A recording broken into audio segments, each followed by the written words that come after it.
Got to fill it out a little bit, right? Got to let it fill you up a little bit and then let it drop. What's up, baby?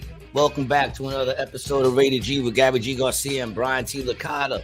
You know who I am, man. I'm your boy, Gary G. Garcia, along with my partner, Misinformation, Brian T. Licata. Got that bastard. Fuck you, Nat. What's going on, baby? Hey. What up? G? I don't know if that was annoying or if it was just me. Who, me or you? You. Oh, okay. I thought I was pretty on point just now with my intro. Yeah. I thought it was pretty solid. You would have thought I read that off something. You know. Well, I mean, you would think after 150 episodes, you would get it down right. And it's actually, what, 200? 200 No. total Rated G? Have we hit 200? This is 150 with Rated G with me. But Rust and Blues, how many episodes did you do with Rust and Blues? It was 50 or 51? 49. So this is either episode 150 or 199, depending on how you look at shit. How you look at it. Yeah, right? It's all perspective. I always say that. Everything's perspective. Yeah. I was telling you just to let people know I'm feeling a little cranky today, so I might be in a little mood. I'm a little hangry, you know. I got woken up in a group text with JoJo and Scotty and all the dudes from AC trying to set up a basketball game. The traveling runner's here. Let's go. My daughter Jasmine, what's up, mommy? How are you? I was actually just thinking about you, Jasmine. I just saw a clip from that show Afterlife. And me and my daughter watched the whole season, the whole thing of that. Was that on Amazon? Netflix. Oh, I didn't see that then. Yeah, it's with that dude from The Office, the British dude that created The Office that he's seen all the time. Yeah. I tell my daughter, I don't want to see no freaking tearjerker. She's like, it's not a tearjerker. The fucking whole show's about his wife dies of cancer and leaves him like a whole bunch of videos for him to watch. I cried every fucking episode like a little bitch. Every episode. I'm like, I'm okay. This is a good show. It's fucking shit. It's all right. It was a good show. It was a good show, though. I'm not going to lie. But sometimes you need a good cry, though, G, you know? Dude, I cry every day already. I don't need any help. Okay? I don't need no help for my tears. But I ain't going to lie. It was a good show. I'm glad I watched it with her. So big up to you, Jasmine, on that pick. It was a very good show. How's your week looking so far? What's today? Tuesday? Michelle's with us. How you doing, Michelle? Welcome back. It's good to get out your sensitive side. No, that's not good, man. Don't come at me with that new way of thinking, Jasmine. We're men. We're not supposed to show emotions to anybody else but our closest personal friends and ourselves in the mirror. Or publicly on a podcast. You know, yeah. But definitely not on Instagram. No, definitely. Facebook. No, not on Facebook, not on Instagram, not around just a couple of friends. Nah, gotta keep that shit to yourself. You gotta man up, suck it in till it becomes some sort of medical disease. Internalize it, yeah. Yeah. You gotta internalize keep that in there till, you know, I'm a tumor. like Family Guy. I'm a tumor. You know. Oh man. Yeah, I'm feeling a little hangry. I woke up. I got woken up by these dudes. I got home at like 4:30. I probably fell asleep close to 7. And then like at 11 o'clock, these dudes are like trying to hook up a basketball game for Saturday. And everyone's a comedian. And there's like a million freaking texts going back and forth with stupid jokes. I didn't get no sleep. And I couldn't turn it off because I'm waiting for my danglets. I'm waiting for my air fresheners with Mama's face. And it was supposed to be here yesterday. So I got my notifications on my phone. I don't want to turn it off because I've been waiting on these things for like 3 weeks. That's why I hate ordering shit. You seem stressed. I feel a little stressed today, yo. You know, I got up and I said, all right, let me go get something real quick at Dunkin. Oh, no. I don't even know how they say. I don't even know how their slogan is America runs on Dunkin. No. Because even if you're running, once you get to Dunkin, everything stops. Mm-hmm. You're not running anymore. That's for sure. You're going to be sitting there for the longest. And of course, once I get there, there's something wrong with the cash registers. And then I was going to order something. Postmates said you should be a bottom. Postmates said you should be a bottom. Why am I missing this? I keep my crying to the shower. Exactly, dog. You cry in the shower. You come out, everything's wet. Can't even tell you were crying. You need to stay out of Dunkin. Jasmine, it's hard because I love their coffee. And it's terrible coffee. What are you talking about? Garbage, dude. Garbage. What coffee do you like? What coffee do you like? Garbage, bro. I like something thick and dark. I almost want it to be on the dick. I want it to be on the borderline. I want the liquid in the coffee to be bordering a solid. That's it. That's how thick and dark I want that coffee to be. That's disgusting. You're disgusting. It sounds like you're drinking shit. Yes. Gross. Mud water. I like Bustelo. Bustelo's great coffee. You don't like Bustelo? You got a problem with Bustelo? Man, I like it, but it's all right. I can only drink like half because then when I start getting to the bottom half, it fucking makes me like, and it makes me want to throw up. You got to move past that. And throw up? No. You don't throw up. That's what I'm going to do. You're going to throw up anyway. You throw up anyway, though, dog. Like, what difference does it make?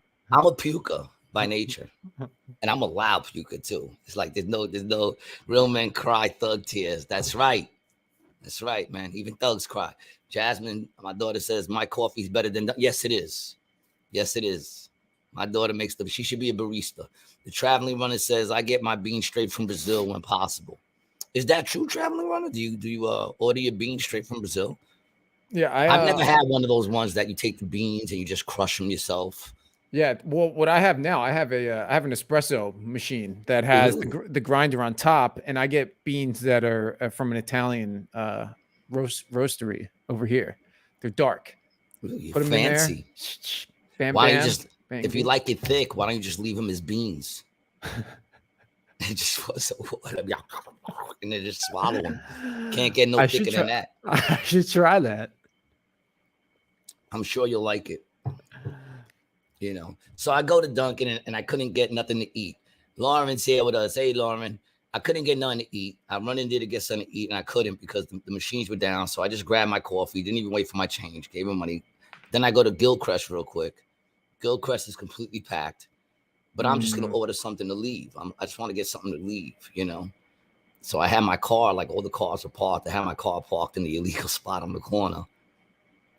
And then, of course, right when I go in, I'm like, I just want to order something to leave. And they're like, okay. And I look outside and 3 cop cars pull up right by my car. And I'm like, never mind. I run out there. They were coming in for something that was going on. Probably getting food. They had the lights on and shit. Something was going on. I think they were there for me anyway. But I was just like, I'm not going to sit there in an illegal spot with the cops right there. So I jumped out. And I came back here because I had a meeting at 12 with, with the fucking... group of fucking individuals that I work with. Oh, you guys had a meeting today? Can't you tell? Oh, gee. What'd you guys talk about? Nothing that I needed to get involved in. But either way, I did that and now I'm doing this. So I didn't really get to eat. I really didn't get much sleep. And I'm a little cranky. I'd be lying if I said I wasn't. This is going to be a shame. Oh, you got a new one. You were waiting to use that, wasn't you? Look at the smile. Look how much joy. I'm glad it brings you joy, dude. Look at that smile. Look how happy this man is, man. Giddy up. He got a little Kramer action in there.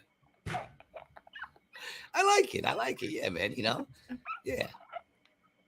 Fucking like it. I want to say big up to my man Adam, Gable, and everyone who's been coming out to the midnight show over at the Grizzly Pear. It's popping, people. If you're in New York or right out of New York, out there in Hoboken or Jersey City, come out, man. Monday nights, midnight shows. It's always popping. The Traveling Runner says they came to give G a parking ticket as he is a notorious scoff. Yo, man. That is a Seinfeld reference right there. The scofflaw. What is that? The scofflaw? That's when you don't pay your tickets? Yeah, scofflaw is just someone who's like escaping and evading. And there was one episode where the shark, right? It was the parking the whale. Yeah. What are they called? The white whale or something like that? Whale. And it was Kramer. And Kramer had it wasn't Kramer. It was his boy, Newman. Oh, was it Newman? Newman was the white whale. Yes. Oh, you're gonna double check me. I love when he does that, people, because he always finds out that I'm right about some things. I'm wrong about a lot of things, but he doesn't double check me on the shit I'm wrong about because I come across as if I know what I'm talking about. You know, but when I'm right, he always double checks me. Go ahead. It's a simple question. Who was the white whale in the Jerry Seinfeld episode? Well, I was reading this. What are you reading? It says Kramer explains his misunderstanding police officer. The cop says he spent years tracking a scofflaw who's racked up more parking tickets than anybody else in the city. The cop, who has an eye patch, considers a scofflaw as white whale. Kramer decides to get an eye patch like his. However, okay. Yeah, you got to hide. You thought you had me right there. He thought he had me. He thought he was reading something of value just now. You know what I'm saying? He thought he had me. He was like, oh, look at this. Kramer. Yeah, Kramer did have the eye patch. I remember that. You just got to simply ask the question, man. I did, dude. I did. No, you didn't, man. I said who? White whale, Seinfeld, scofflaw. All right, wait. Scroll up. And right there, scroll down. Why you keep skipping it? Scroll down. Who was Nikki and Seinfeld? Who the fuck is that? Why are they even asking those questions? Who was the white whale? That's the question, man. Who was the white whale? I'm going to get it before you. In Seinfeld. Oh, the white whale was Newman. Thank you. Mm-hmm. Thank you. I stand corrected. It's good to admit when you're wrong. Makes you a better person. Makes you a better person, man. Okay, we got a couple things. Traveling runner says I get the family to bring the beans over when they pull up. Yeah, let me get some of those. Dark roast, espresso. I want something strong and flavorful, please. Yeah. Whatever. Hey, Angela, New York mom.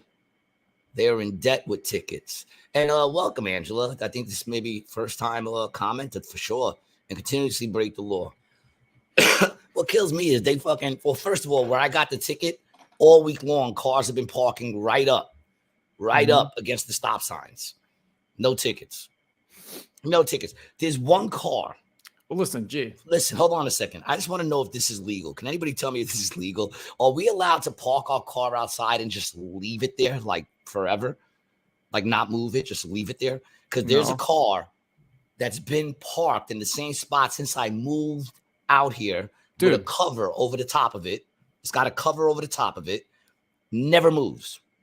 It's been sitting there for the last 4 years. What's underneath? Is it like a nice car? It looks like it's a Corvette. That's what it looks like. It has like the shape kind of like one of those old school Corvettes. But I can go right now. I guarantee you, if I walk down the block, it's there all the time. Never moves. Maybe it's a classic. 4 years. But I'm saying never gets a ticket or nothing. You can leave your car there for 4 years. Yeah. They obviously see it there every single day. But I get the ticket. Well, listen, dude, here's the thing. If a tree falls in the woods and no one's around to hear it, doesn't make a sound. If you park illegally in the neighborhood and a meter maid isn't around, are you going to get a ticket? No. But if you do, and the meter maid is there, you smoked, son. You smoked. I know it's unfortunate and you're unhappy with me, but this is just the sad truth of the reality, of the world. I'm not unhappy with you. I'm unhappy with the reality of the world.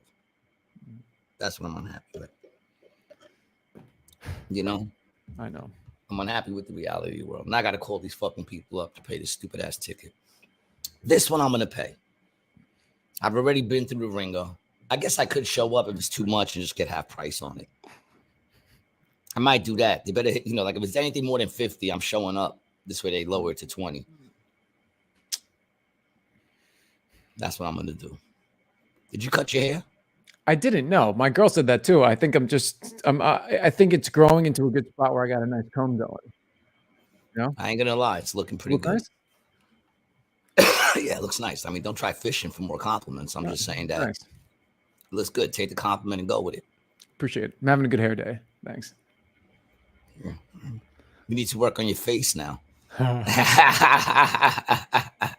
I did 10 push-ups this morning. On your face? No, on my chest. You did 10 push-ups and you feel like you've accomplished something. No, I didn't feel like I accomplished more than I did yesterday. What's the most push-ups you can do? 10. 10? That's the most you can do is 10? In a row? Then your arms start shaking. I feel like your arms start to get real wavy. They start to get like sound waves. They start after 3, bro. After 3, they get a little jello-y. Can you do a pull-up? Bent or straight? What's the difference? It's the same weight. Bend what? Your knees? Yeah. No. Like a swinging pull-up or like a just from down? Like hanging down, pull up. Nah, man. And see, here's the difference, right? See, I have so much further to go with no muscle. I just have basically. You got like chicken legs for arms. Dude, they're long. Ostrich. They're long. Yeah. Like an emu, bro. Like emu. Yeah, so like I got like a long way to go, dude. Like imagine that. like you gotta grab the bar, bro, and then pull all that weight up. Like, yeah, but I don't know. That's true. You do have a longer way to go than me, dude. You look like you can't even like do that now. Oh man, rough, that is the most unhealthy muscle I've ever seen in my life. Yeah, it's because the muscle, the muscle that I have on me is stretched. If your arms are more proportionally correct, you'd have some guns on you. Right? Yeah. But your muscles are stretched. We need to shorten you a little bit, man. We need to make you a little more compact. Dude, well, I'm hoping that, gravity, the good news is it doesn't if exist. you ever get put on the rack, you know what I'm saying? They'll probably like open the whole thing up and you still won't be getting pulled. You know what I'm saying? Like they'll and then you just be there like you just be there delayed. They can't stretch you no more than you're already stretched. They'll be behind the glass wall. They'll be like, we've never seen a guy go this long before. We can't stretch him any further. He's not even being stretched yet. They have to bring in people to pull. Brian prefers grabbing his ankles for exercise. King handles, yo. Shots fired, man. I swear, bro, he only watches the show to talk shit. Yeah, man. I'm glad he does it about you. Mm-hmm. Oh, man. Matthew Lyall says, yo, what's good, guys? My wife has been watching this murder case thing completely. She knows a lot about it. She's watching too. What murder case? Are we talking about the Gilgo Beach Murders? Gilgo, dude. Anybody who's followed us for a while knows that we did, like, I don't even know. I think it was in one of our 20th, 30th episodes, maybe. We did an episode on the Gilgo Beach murderer. We did a show on all the serial killers that are out right now that they know of. That's what it was. It was on that episode. Yeah. We did the Cecil Hotel, Son of Sam. Yeah. Abby Petito. We went on a bunch. Yeah. Okay. Yeah. So we did an episode about serial killers that are still out there on the run. Mm-hmm. And that was probably over a year ago we did that. Yeah, it was a year ago. Yep. And one of them that we brought up was the Gilgo Beach killer, who he's been on the run for over 10 years now. Now it's 13 years, I think. And they have finally arrested a suspect in that case. He's being charged with 3 murders, but they think he did 4. They just don't have enough information on the 4. I just saw a thing on it just now because they went into his house and some sort of bunker that he had also. They found 200 guns in the dude's house or bunker, whichever one it was. But he had 200 guns. In Howerman or however you say his name. Yeah, what's his name? Bring the dude up. Let's give him his credit. It's time to shine. Fucking sucker. Serial killers are fucking.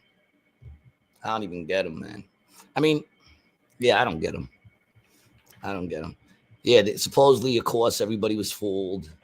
You know, he was the nice guy. Right. Rex Huerman. Yeah. And he was a contractor, if I'm correct, right? Yeah, he's like an engineer or something like that. Do you know how they? Yeah, there you go. Look at that, man. Like,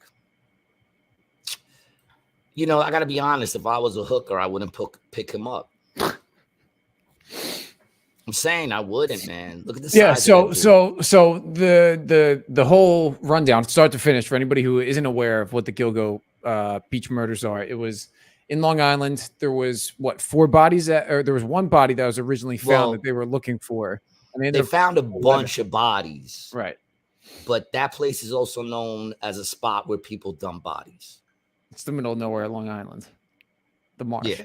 Yeah. So they found a lot of bodies, but they were able to connect like a pattern in. Yeah, under 5 foot, under 100 pounds, hazel-eyed, and wrapped in burlap. They were like wrapped up in burlap, and they were also like apart from each other, like in like the same distances or something like that. Right. Like a certain amount of feet apart, all of them. So they think he did 4 out of all the bodies they found there. But now they're also investigating to see if he did any other ones, if they could tie him to any of the other ones. Yeah. He got so this. This guy got ID'd first after they found out that his Chevy Avalanche was registered to his name, and was like witnessed at one of the scenes of the crime or something like that. I think that's how it started. But you know what the biggest piece of evidence they had? They found his DNA on a pizza crust. Oh yeah, taken from a pizza. Yeah, a pizza. I think it was a box. Oh well, on the news, like that. The thing I just saw said crust, but it could be the box. That would probably make more sense. Would you like me to send it to you? No, well, I'm seeing something that says about it now. Would you like me to send it to you? Because once again, yes, I mean, you can send me the thing. Serial killers give serial killers a bad name. I mean, dude, that's fucked up to get caught like that. Mm-hmm. Very stupid. Like, don't you watch fucking Forensic Files? Undone by a pizza box and a Tinder account. The accused killer left his wife's DNA on the bodies of 3 slain sex workers and his own DNA on the wood. Bail application. Arrested Thursday night on accusations he murdered at least 3 sex workers and dumped their bodies near Gilgo Beach. Revealed that his own wife's hair and a discarded pizza box linked him to the slangs. I mean, in a way, that's like divine retribution right there. You know what I'm saying? Like your wife, you're sitting there, you're not just cheating on your wife. That's a little worse than cheating on your wife. You're out there cheating and killing these bitches, right? And then, I'm sorry, I didn't mean to say bitches. Killing these women. And that's why you always eat the crust. He's on fire today, yo. He's on fire today. Someone had good rest. It wasn't me. So that's cool. I'm glad you're here. We need someone to pick up where I'm slacking, and we know it's not going to be Brian. Mm-hmm. Well, that's not true. Brian's been kind of on fire the last couple of episodes. I'll give props where it's due. But that's like divine retribution, dude. Your wife gets you busted. You know what I'm saying? Is that a first? It can't be. I don't know, man. I've never heard that before. And I watched all the episodes of Forensic Files, and never once did they ever tie a murderer because they found their wife's hair. See, if he was a real piece of shit, he would have turned around and said it was her. He should have just been planting it. Yeah. Taking her brush on the murders with him. Yeah, and then they tied him to like an email address or something like that with like a Tinder account too. It was like another thing. Got him on some burner phones. You don't find that weird, a serial killer with a Tinder account? Well, no, I guess not. I mean, it's like the Craigslist killer. Like when Craigslist first came out, that was what it the was. Thing. I got confused. I thought you said TikTok, and I got confused for a minute. I'm upset. I'm upset that it wasn't TikTok. Because probably does have a TikTok too. It'd be great if you can go to his page and you see him doing the dances and shit. Yeah, let's say he's on his page doing the dances, and then he's out there killing motherfuckers at night. The crazy thing was, dude, I saw like after they got the subpoenas, they did over 300 subpoenas while they're investigating this guy. And they did it all with the grand jury, so none of it was like public or anything like that, which I don't understand. I watched 48 Hours last night, So I needed to look into the legal system more because I don't understand. The grand jury is a piece of shit, son. Yeah, so that's like they can just do the whole investigation privately, right? Well, the thing is, the person doesn't get to defend themselves. You know what I'm saying? That person's not allowed to defend themselves. They just come with all the accusations. And it's all sealed, right? And it's all sealed. You know, until the accusations are until they're arrested, I guess, right? Once it becomes unsealed in the what do they call it? Fuck. I'm burned. I didn't get no sleep. They unseal the somebody help me, man. I know there's someone in the indictment. Yeah. Yeah. That's why they say you can indict a ham sandwich. Because they go in there and they, you know, and even like the people could ask questions and they'll be like, that's not for you to ask. That'll be asked in court. You know what I'm saying? Like they do that a lot too. Like people ask questions, but why isn't this person here? And they'll be like, he doesn't need to be here. You know, like, because a lot of times they don't even bring in the person that's being accused most of the time. Right. Until they arrest them, I guess. But they had his like internet search history and it was freaking nuts, bro. You want to look at it? Sure. Let's break it down, man. This dude is a psycho. You know? I mean, I guess in today's day and age, man, you got to give him credit for getting away with it for so long. Yeah. It's not about getting away with it. You're not going to get away with it, dude. You know, it's about how long can you get away with it. You know, and you figure when you watch like Forensic Files, the average is 10 to 15 years, I would think. You know, you get a couple of 20 years that they go 20 years before they get popped. But on average, it's like 8 to 15 years that they catch the person. And yeah.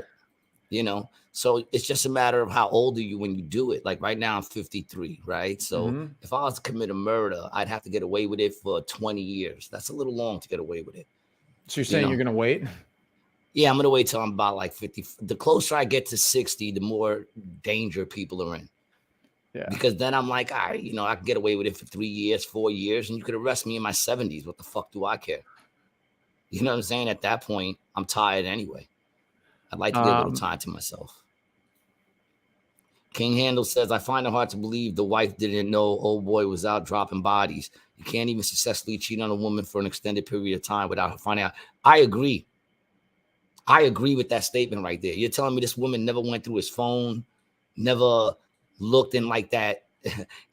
New York mom gets some laughing faces. I'm glad to know there's a mind that thinks like us and can see some sort of funny and everything. But I agree with you, King Handles. How didn't she know? You're telling me at no point she didn't just think she was being cheated on. So she went and looked and then figured out, oh shit, I'm doing more than being cheated on. This motherfucker's murdering these bitches. And she said, I'm not saying nothing. I'm not gonna say anything. What do you think? I think she had to know. I think she definitely had to, because you know he probably had like one of those drawers with a lock on it. You know what I'm saying? Like, well, dude, you said they found an arsenal in his house, right? Yeah, 200 guns. Yeah. I just read that right before we started the podcast. So he lived at his childhood home in Long Island with his wife of 22 years, daughter, and stepson. You think it's nice? I don't think so, dude. You don't think staying in the house for a lifetime is a cool thing? Having a childhood home to go back to? I do in the old country. I guess it depends where you live, right? Yeah, if you're in New York, dude, you got to keep that house, bro. You know, like my childhood home was the projects. Yeah, but I would keep that, dude, for rent control, bro. It'd be great if you still had that shit. Yeah, nah. If I still had that, I'd have a different circumstance for sure. Yeah. You know, that shit was costing me $800 a month, gas and electric included. And if I lost my job, it dropped. It went lower. Crazy, yo. I'm mad I didn't keep it. I should have sublet it, but I would have had too many haters. Too many people wanted it. That's the problem. I would have gave it to one person and they would have ratted me out. Yeah, and it would have been over. It was dude, it was really funny. I was watching the 48 hours on this last night, and it was so funny how they they started all of it, and they're talking about the young girl. Like it first starts with, I think, with like Shannon Taylor, I think her name was, and they're like, mother of one, never into any trouble or anything like that. Goes to the city one night and then gets disappeared. And then you find out that she was a prostitute. I'm like, oh, okay. Oh. Isn't it always funny that these serial killers go after prostitutes? I mean, there's a reason for that, dude. Obviously, no one's looking for them. And they come to you. Right. They come to you. And that's what I'm saying. Like, I would have looked in the window, saw that big ass motherfucker taking up the whole fucking driver's seat. And I would have been like, I'm not getting in that car with this dude. Don't they pick up at all on like? I mean, it's a good argument for having a pimp. Why? Do you honestly think the pimp would have did something? Oh yeah, bro. He's gonna let some dude come in here on his hustle, bro. Are you kidding? He picks her up, drives away with her. It's not like he's sitting there killing her where she's walking. No, that's not how it rolls when you have a pimp, dog. You're not just gonna let the dude get in the car and bring her away. What are you talking about? The pimp just drives, dude. Read the book. Read the book by Slim. I know Slim, dude. Me and Slim go back in the day. Iceberg Slim. Read the Iceberg Slim, dog. They don't hang out with them, man. They just sit there and make sure they're working the corner. When they get in the car, you think these motherfuckers really care? Old school shit, dog. Come on, man. Give me a fucking break, dude. Didn't you see Taxi Driver? Oh, I got the internet search history. I'm not gonna read some of these. Pretty girl, the bruised face, torture, redhead, skinny redhead tied. Oh wait, these are sites. Those are sites. This is stuff that he searched. Oh, yeah. Oh, he searched these. He searched these terms on his Google. 10-year-old girl crying. Who the fuck looks that shit up? How doesn't that, with all the shit? And I'm not saying I really think it should be this way, but with all the shit that they have and like all the watching they're doing, how doesn't like things like that just bing pop up on some radar just on the search? It does. All right, well then who's watching these things? The same person who's watching the security cameras at Tropicana that you could do whatever the fuck you want. And listen, bro, listen. Yes. And that's the thing. That's the thing about any law, any regulation, anything in the world. It's only as good as the check system is behind it, right? Like in San Francisco, there's a lot of laws of stuff you can and can't do, right? But you know what there aren't? Cops patrolling the streets. That's what they're, you know what there's not? There's not enforcement of any of it, It's I'm worried lawless. About you. I'm worried about you, dude. I'm worried about me too, dude. I don't go out at night. I had a dude yesterday at the show from San Francisco. Oh God. Indian kid. He's living out in San Francisco. And I said, I heard it's bugging out there. He said, oh my God, it's horrible. I said, my boy's out there. I'm worried about him. He goes, you should be. Yeah. Yeah, dude. It gets nutty, dog. It gets real fucking nutty out here. Yeah, man, you need to take advantage of some of that shit. How don't you have a new like 70-inch television right now? Well, how haven't you and your lady just went down to Best Buy, grabbed one end of the fucking box and just picked it up and walked right out and told the dude, receipt, go fuck yourself, and just walk right the fuck out? How haven't you done that already? Well, dude, I don't even think they'll ask you for the receipt. You go into Walgreens, bro, and everything's behind glass. You have to go to they have another counter. You have to tell them what you want, and then they bring it to the front, and then you pay for it. Yeah. Everything is behind glass now. Everything. And over here, they got a cop in fucking Walgreens. Yeah, we got that 24/7. We have that too. Yeah, we got that too. And everybody's like, why did he shot a kid? Here? Some kid got fucking shot here. Yeah. I think I told you about that, dude. Yeah, it was a couple months ago. A security guard fucking shot some and killed some kid. Oh yeah, that's right. Mm-hmm. Yeah. Wow, they got armed guards. They ain't fucking around. There's an image of him talking to a girl on Google Street View. Wow, that's pretty freaking creepy. That's creepy. I mean, I'm glad they caught the dude. It sounds like it is the dude. If it wasn't for the fact that the media is so horribly corrupt, I would automatically believe that that's the dude. Mm-hmm. But unfortunately, now we got to wait and see what happens. Yeah, let me see if I can. I mean, I'm pretty convinced it's him, but I don't. Like I said, that's only if everything we're hearing is true. you know. And if everything we're hearing is true, then it's freaking awesome that they got this dude off the fucking streets and you know, one less serial killer on the block. That's always a good thing. Scroll up a little bit. Let me see like if they show his like whole size. Not up, down. I just want to see like do they show his body? Right here. That's him. Oh, that's him right there. Yeah. Yeah, see, look at him, man. But I guess if you're a hooker, that's going to be like a type of dude that you're constantly going to deal with. Most of them. Mm-hmm. I'm sure every now and then you get a decent kind of looking dude every now and then. But with you know, King Handle says these OnlyFans chicks have no clue how easy they have it. And the Traveling Runner says a pimp would have had an Apple AirTag in her box. Which box are we talking about? Oh, you know which one, G. Self-promotion. What's up, baby? The Traveling Runner says they only arrested him because they thought he would strike again. Well, actually, they thought he was gonna, well, at least going by from what I heard today, they thought he was gonna run. They were afraid that he was gonna find out that he was being investigated. He was gonna run, so they arrested him, from what I understand. But King Handle says Brian's Inspector Gadget arms are easily recognizable, and I 100% intend on snitching to collect the $500 reward. Shit. The Traveling Runner says I read today that he's in custody, asking the cops if he's in the news. Obviously. That's obviously you're in the news, asshole. That dude's an asshole. Bro 12002 says mass of meat with feet. Mass of meat with feet. All right, bro. Can't say I know what that means, but I will say it scared me. I feel like.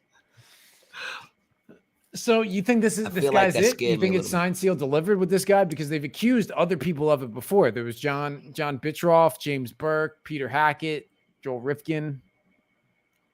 Oh, really? Joel Rifkin they accused too? Yeah. Wow. Like I said, if what they're saying is true, then I think they have evidence for the three because, well, they do. They have DNA, dog. You know. Yeah, but we've seen that DNA, right? We've seen that DNA not be conclusive and be incorrect, have we not? Well, yeah, I've actually kind of lost my faith in forensics science since I saw a lot of things that said like a good percentage of it is just made up. You know, like the teeth thing, when they do the teeth prints, they're saying that whole shit is not a science at all. You know, which is crazy because that's how they caught that one dude. What's his name? From the bite marks. He had the fucked up teeth. I forgot his name. The dude with the glasses. The fuck was his name? The one that he escaped like twice from court, jumped out the window. The fuck's his name? And all the chicks liked him. He had like a following where all the chicks were like sending him shit. The fuck's his name? Y'all know who I'm talking about. Dahmer? Nah, not Dom. The Dom is the one that ate everybody. The other dude. Yeah. Who used to put his arm in a cast to get chicks. The fuck's his name? I'm mad. It's on the tip of my tongue. I know someone out there's already yelling at the screen, man. Just comment that shit, dog. Yeah. Not Jeffrey Dahmer. The other white dude. Well, they're all pretty much white, but you're not talking about Manson, are you? No, the Manson. The one that used to put his arm in a fucking cast. He killed like all those freaking college chicks when he escaped. He escaped one time. He jumped out the second floor window and then went that night and killed a bunch of college chicks in the dorm. Richard Ramirez? Nah. That's Arnold Richard Nash? Ramirez. No, dude. Why are you fucking people not? First of all, Richard Ramirez isn't white. It's a white dude. And he had a bunch of chicks that liked him. They all said he was like real handsome. What the fuck was his name? He's one of the big ones, man.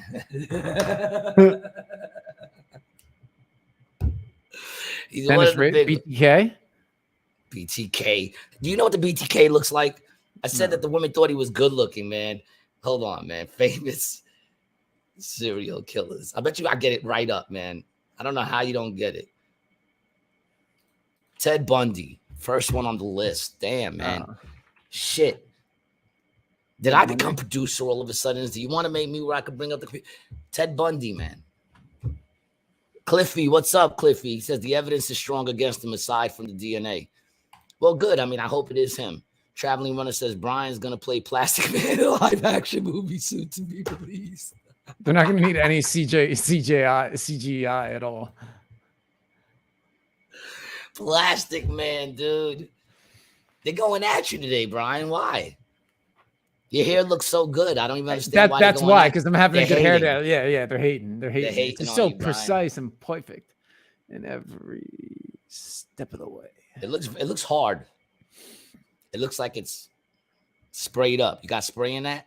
No, I don't do the spray. You know what I use? I use coconut oil lotion, and I use Axe paste in the hair. Axe. Axe about me. I'm a hustler. Do you use Axe because you believe the commercials and you think that if you wear Axe, it's going to make you more attractive to the opposite sex? I know that no matter what product I use, that's not going to happen. So I think I go with Axe because it makes me feel good, you know? And well, you know what? That's what it's all about, right? Whatever makes you feel good. Yeah, Traveling Runner asked, no Aquanet spray, dog. Well, I used to like LA Looks, the Stronghold. You remember the LA Looks? No, I don't. Ooh. I've never used hairspray or hair gel in my life. Well, that doesn't surprise me. Or any Jerry curl juice or none of that shit. Jerry curl juice. None of that shit. Here it is, dude. Here it is. LA Looks. Bang. Extreme Sport. Level 10, dude. Yeah, 10 plus. Because that's what you need. You're Italian, dog. You need the level 10 hold. You need it. Yeah, you need Extreme Sports. That's what you need because you're so athletic. No, it's you're right. You know, Axe to spray serial killers use. Cell said he likes to smell like a French whore that he uses Axe. Like a French. That's why he uses Axe. I'm guessing he said whore, not where. Yeah, he meant whore. Yeah, I'm sure he meant whore. You know what word I miss? Trollop. I thought you were going to say tramp. That's a word that I miss. Tramp. Tramp stamp. I like trollop. Yeah. You know, one of my songs on the album, my boy Joe Bruno says, "You fucking trollop." You remember that on? I forgot what song it is. Uncle Tom Artist. Can you use it in a sentence? Trollop. I'm tired of fucking around with all these trollops. Country of origin. Queens. Country of origin. Trollops? Yeah, nah, I think it's Brooklyn. Yeah, sounds like a Brooklyn word. Yeah. You know, it sounds very Italian. How is Italian like a diss to Italians? It's a diss because the people who say Italian are very, very white Anglo-Saxon people, the same people who don't like blacks, Spanish people, or Puerto Ricans. Wow. Yo, listen. Now that they call us Italians, and we talked about this before on the show. If anybody wants to talk about the disparaging nature that the Italians were prejudiced against in America, let's look up the term Guinea, right? Do we know what the term Guinea means? We looked it up on the show of Guinea. Who cares? Papal, dude. Who cares? Do you really care if someone calls you a Guinea? Now? No. 50 years ago? Yes. You know, like I never cared if anyone called me a spick. No one ever called me a spick to my face, but I'm sure it was said a lot of times behind my back. Even though I doubt it, I don't even know. I never really heard spick being used. Well, because you're. Are we allowed to have this conversation? What is two white guys? Two straight. First of all, you're white. I'm Puerto Rican. Okay. It's like the Seinfeld. It's like the Seinfeld episode where Elaine thinks she's dating a black guy, and then he thinks she's dating a Spanish guy. Yeah, that's the show. We're both just a couple of white guys. Well, no, actually, you're Italian. I'm Puerto Rican, so technically, white people don't like either of us. Well, just not as a whole, man. Cut it out. Cut it out with that, man. I don't think there's like any one family anymore. That's just like. There might be a person in the family that still got some racist tendencies, but most people don't give a fuck about that, man. Not in the Northeast. You start going outside of the Northeast where it starts getting real light, real fast, then there's a difference. Ohio, dog. Ohio. What about Ohio? I've had great times in Ohio, man. They brought me to a freaking barn that was a club where it was all big, heavy white chicks and black dudes. I never seen so much unity in all my life.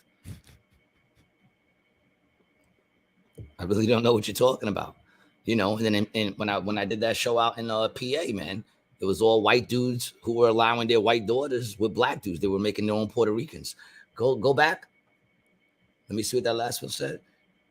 You're white, Gary. I'm jaundiced. Look at him and look at me. Look. Let's put our faces together. Put your face over here. There you go. Look at that. Look how much whiter he is. You don't see the jaundice? There's a little jaundice on me, man. I got a little yellow tinge. So thanks, self. And Cliffy says there is no mafia. Nope. It was a figment of the FBI's imagination to prejudice against Italian Americans. Yeah. It was. Okay. It was a bunch of Germans that were in the FBI that really, you know, had some stuff against. What are you kicking now, dude? Did we go off the Gilgo? Now we're on to the conspiracy of whatchamacallit? No, we can jump back into that later. But yeah, let's get back to the Gilgo.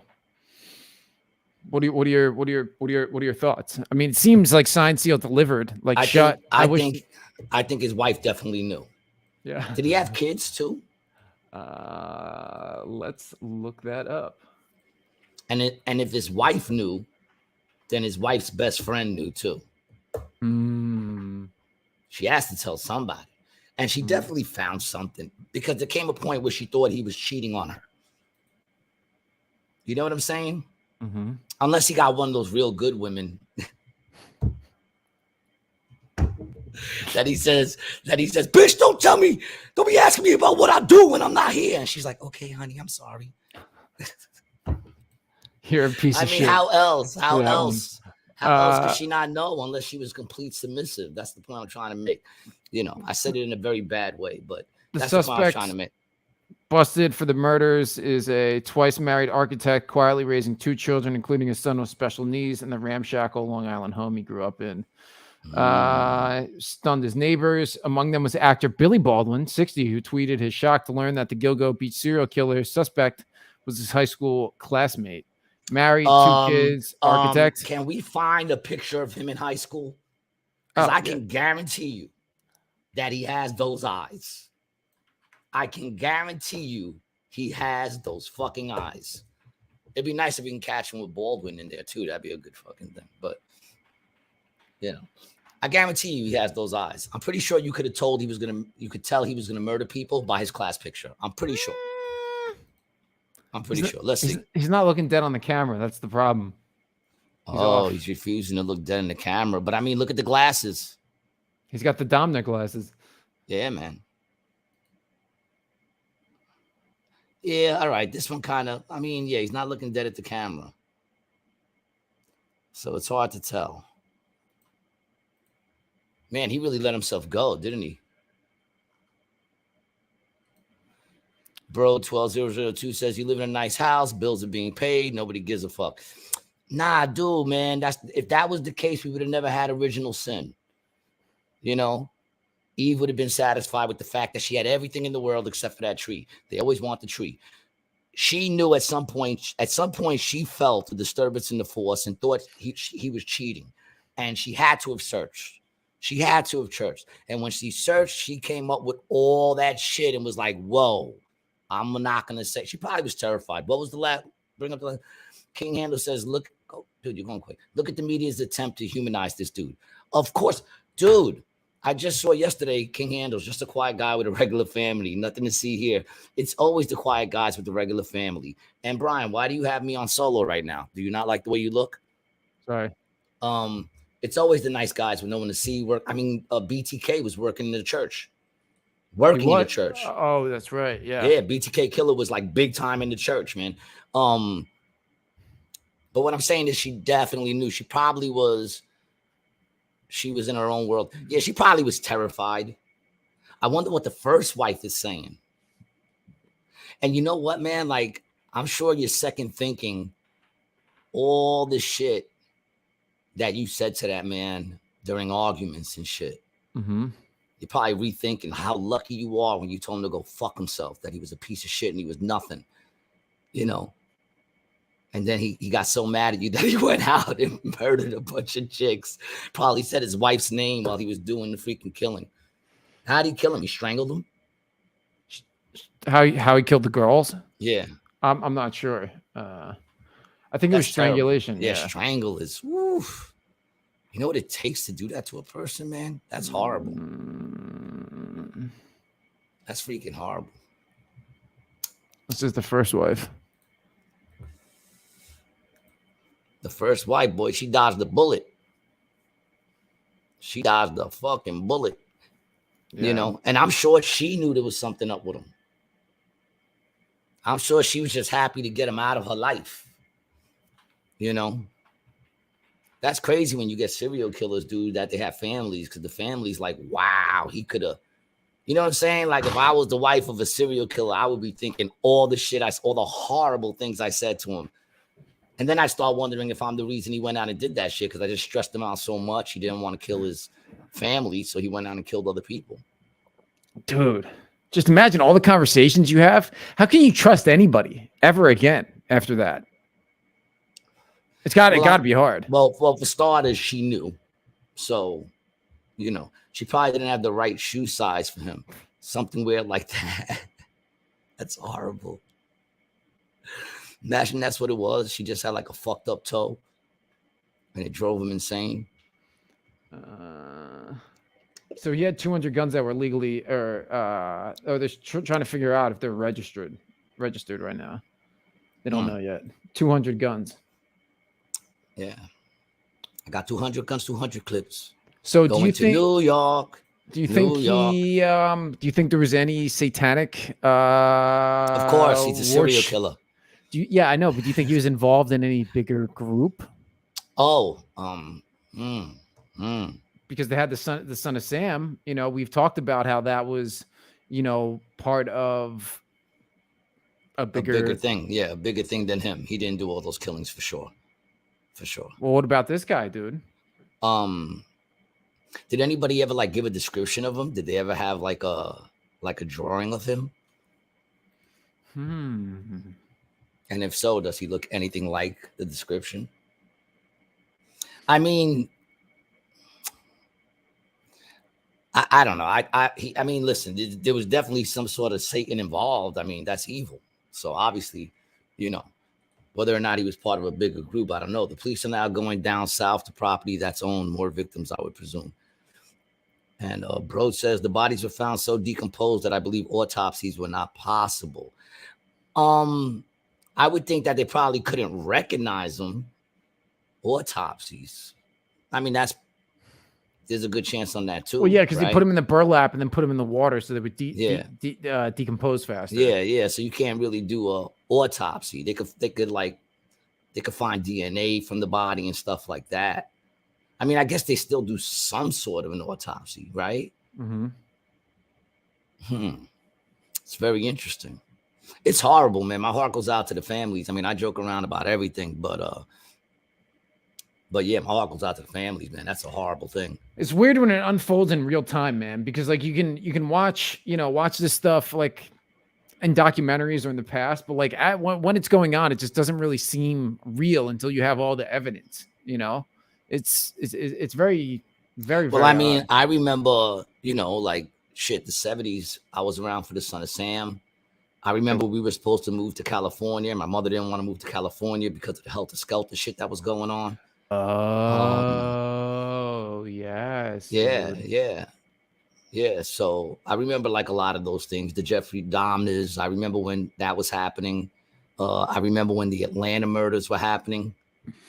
Oh, that was. Do you remember that show Mindhunter? Was that the Atlanta murders that happened with that when there was like all those the kids that were getting killed? And that was a black serial killer. Right. Yeah. So I remember like a lot of that stuff, but like, of course, I was just young. I was just watching what was going on, you know? Right. Yeah. But yeah, this is crazy because we like spoke about it and now we're like, oh shit, DC sniper shit had me shook and I was still rocking undies. Yeah, I was in. I think Yeah, I like remember fifth or when sixth that was grade, going dude. on That shit too. was kind of crazy, bro. The Yeah, I sniper. mean, Patrice O'Neal had such a great bit about that. When they thought he was white, he was diabolical. He was a genius, diabolical president. And then he goes, then they found out he was black. And he goes, just another N-word with a gun. Patrice O'Neal was a genius. That's a big loss for us, man. All right, this was another topic that I had saw. But we'll see. Listen, we'll you know, of course we're gonna keep looking at it and seeing what's going on. Son of Sam had us gripped in fear. Yeah, but like that was also like 70s, if I'm correct. So like my mom's, I saw the stress of my moms and pops, but I didn't really, you know what I'm saying? You weren't scared? I didn't really know what was going on. I heard them talking about it a lot and stuff like that, and like seeing that shit on the news, but like I really didn't care. The Traveling Runner says the Zodiac Killer was my first serial killer. That was in this neighborhood, dude. That was his neighborhood. You always remember your first, don't you? That dude used to go to that hotel that we talked about. Right here, bro. What's San Francisco. The name of the hotel? Zodiac. The Cecil Hotel? Yeah. But that was in. Is that? I thought that was in. Oh no. Yeah, no. That's in Zodiac LA. Killer. Yeah, that was in LA. Yeah, he was out there for a while. San Francisco. So then who was out in LA? Because there was a killer in LA too. The dude with the Richard Ramirez. Is that the Zodiac Killer? No, they never figured out who the Zodiac Killer is. The Night Stalker. Yeah, that's right. They still never figured out who the Zodiac Killer was. It right? No, dude. Yeah, they never figured it out, dude. They never figured it out. Yeah, unidentified, bro. Wow, man, successful if he's dead. Yeah, if he managed to do it and get away and die, that's very successful. Yeah. The Zodiac Killer copycat is still at large, or maybe it's a family business. Maybe he just picked up the baton. You had to be sucking dick in the car to give a shit about the Son of Sam. No, that's not true. That's not true. There was a couple where the person was walking down the street, just walking down the block, and they shot the chick in the face. Yeah, it's not true. But that's in the beginning. I think that's what they thought, though. They were like, it's only happened to people like that. But Vallejo, yeah, bro, this is a street right up here. Oh yeah, see, I was thinking about the Night Stalker. That's what I was thinking about. Richard Ramirez, the Night Stalker. Boy, that was one evil motherfucker. And he used to go to that hotel, and they said he would go into the alleyway, take off all his clothes, and then just walk into the place completely naked with blood all over him, and just go to his room, and nobody questioned nothing. That's how bad that hotel was. That was just a normal thing. Hey, Rich. Hey, Rich, you got a little something. You got a little something on your face right here, Rich. You know, you might want to go clean that up. Oh, do I? Right here? Yeah, right here and all over your hands. You might want to go clean that up. You're a mess. Look at you. Nobody thought to call the cops. Dude's walking around covered in blood. It's fucked up, dude. You know, in today's day and age, somebody would have filmed him and put it on TikTok and said, this is what's going on at the Cecil Hotel, but they still wouldn't have called the cops. They would have just put a video of it up so that people could see what's going on. It's crazy. Wow. All right, so there's a thing that I had just sent you. Did you hear about this U.S. soldier who was in South Korea, and he was getting sent back to the U.S. for disciplinary reasons, and when he was near the border, he jumped in with a tour group and escaped into North Korea? Why? That is the question, dude. That's the $1 million fucking question. He escaped into North Korea. Correct. Yeah. Correct. Yeah. Correct. Why? Correct. Okay, so let me go to this. Is a CBS article. A U.S. soldier crossed into North Korea willfully and without authorization. Was believed to be in custody of the country's forces. The U.S. said. U.S. officials told CBS News that the soldier in question was Private Second Class Travis King, who'd been released from military detention. So he was locked up in South Korea and is being escorted out of the country for disciplinary reasons. We have to find out what this guy did. After going through airport security to leave, he somehow returned and managed to join a border tour group before crossing into North Korea. Why? Dude, I don't know. It's that is some of the crazy shit I've North ever Korea? heard, bro. What if North Korea is so much nicer than we all been told it was? What if I have what if said it's that. 100% propaganda and this dude was like, this place is great. I'm not letting them throw me out of here. And he just snuck back in. I mean, it's not like he could just mix in with the crowd. Yeah. It's a white dude, right? Travis It's King? definitely a white dude, yeah. Well, Travis King could be black. Yeah, it could be black. I don't think so, though. Isn't that a hip-hop artist? There is a singer, Travis King, yeah. I believe. Yeah, I can't really find what he did. And you won't. Yeah. No, we won't. You're right. And you won't. Sounds like mental issues. Yeah, I'm sure. Military. I don't know, dude. I mean, I'm sure you got some mental issues, no? Isn't that part of doesn't that come with it? Yeah, there's no pictures or anything of the kid being released either. Sounds like country folk. Yeah, Travis. Yeah, it's probably a white dude. He might be trying to escape military justice via defecting, but he's in North Korea. Yeah, that's clear. I mean, if he's defecting the U.S. for some shit he did against the U.S., the North Korean government might welcome him. True. Traveling Runner says, I saw somewhere that Supreme Leader has 200 doctors working on extending his life. The North Korea Supreme Leader. I wouldn't doubt it. I wouldn't doubt it. I mean, that's what all these freaking dudes are doing. They're trying to extend their life with the adrenochrome and all that. When it's all said and done, that's what they're trying to do. They're trying to extend their lives. I find that to be pretty funny, actually. Yeah, it said assault charges. What happened? He had assault charges? Yeah. Oh. Is this it? Yeah, I don't know why you would escape into North Korea. I don't know. That's because it's not like you could just get out of North Korea. It's not like you can escape in and go, I'm just going to get out. Don't you have to fly out of there at some point? Bro, you can't go there at all if you're an American citizen. Like, at all, dude. You can't. And you can't leave. If you're a North Korean citizen, you can't bounce, dude. Yeah. You can't. It's like that's a concentration camp. The entire country is a concentration camp. Well, so we're told. Right. I've never been there. So I really don't know what it's like. I've seen videos, but I've also saw videos of us landing on the moon. So it's hard to say sometimes. You think I like not believing anything? You think I like that? No, I don't. I understand it makes me look foolish, but it's hard to just believe just because you saw it. It's just so hard to believe just because you saw it doesn't mean it happened, man. Shit is so crazy now, man. Shit. Bro 12002 says we need another distraction. Well, that's what we're here for. To distract you guys from your jobs. Cliffy Icon says Dennis Rodman loves it there. Yeah, well, he taught the Supreme dude how to freaking dunk. He taught him how to dunk. He comes running, he just picks him up. King Handle says, actually, Spirit has free one-way flights.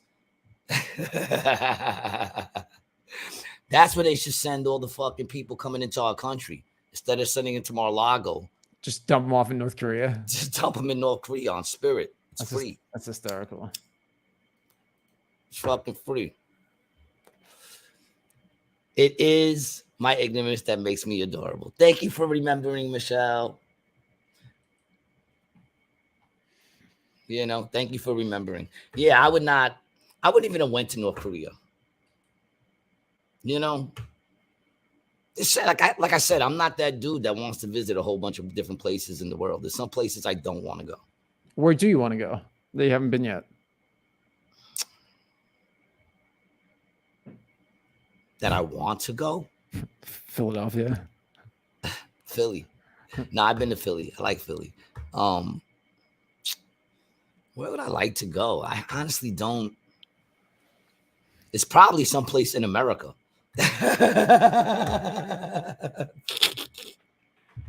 You know, like I guess Jamaica would be cool. I guess, Paris would be cool. I guess Italy would be cool. But like, I don't care if I never get to any of those destinations. Like, I don't really care. I guess anywhere out of Atlantic City would be a start.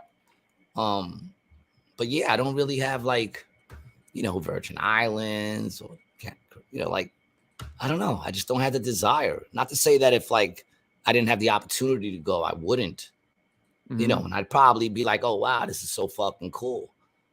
But like, it's just not in my desire to fucking go to somebody else's country just to go there for no reason. Not to say I wouldn't, but I just don't have, I don't know. Where would you want to go? Is there someplace you want to go? I mean, Italy, dude. I've always wanted to go to Italy. That's sad. I didn't even say Puerto Rico. Yeah. I didn't even say that. That's sad. Yeah, I think Italy would be dope. I want to also do like an RV through America, like in the summer, like start in, maybe the beginning of May and just drive all across the country for like 3 months. I'll tell you where I don't want to go. Like, I know for a fact I don't want to go. Kentucky. Not to say that I never would go, but it wouldn't be my idea at all. What's that? There's a bunch of them. Mexico.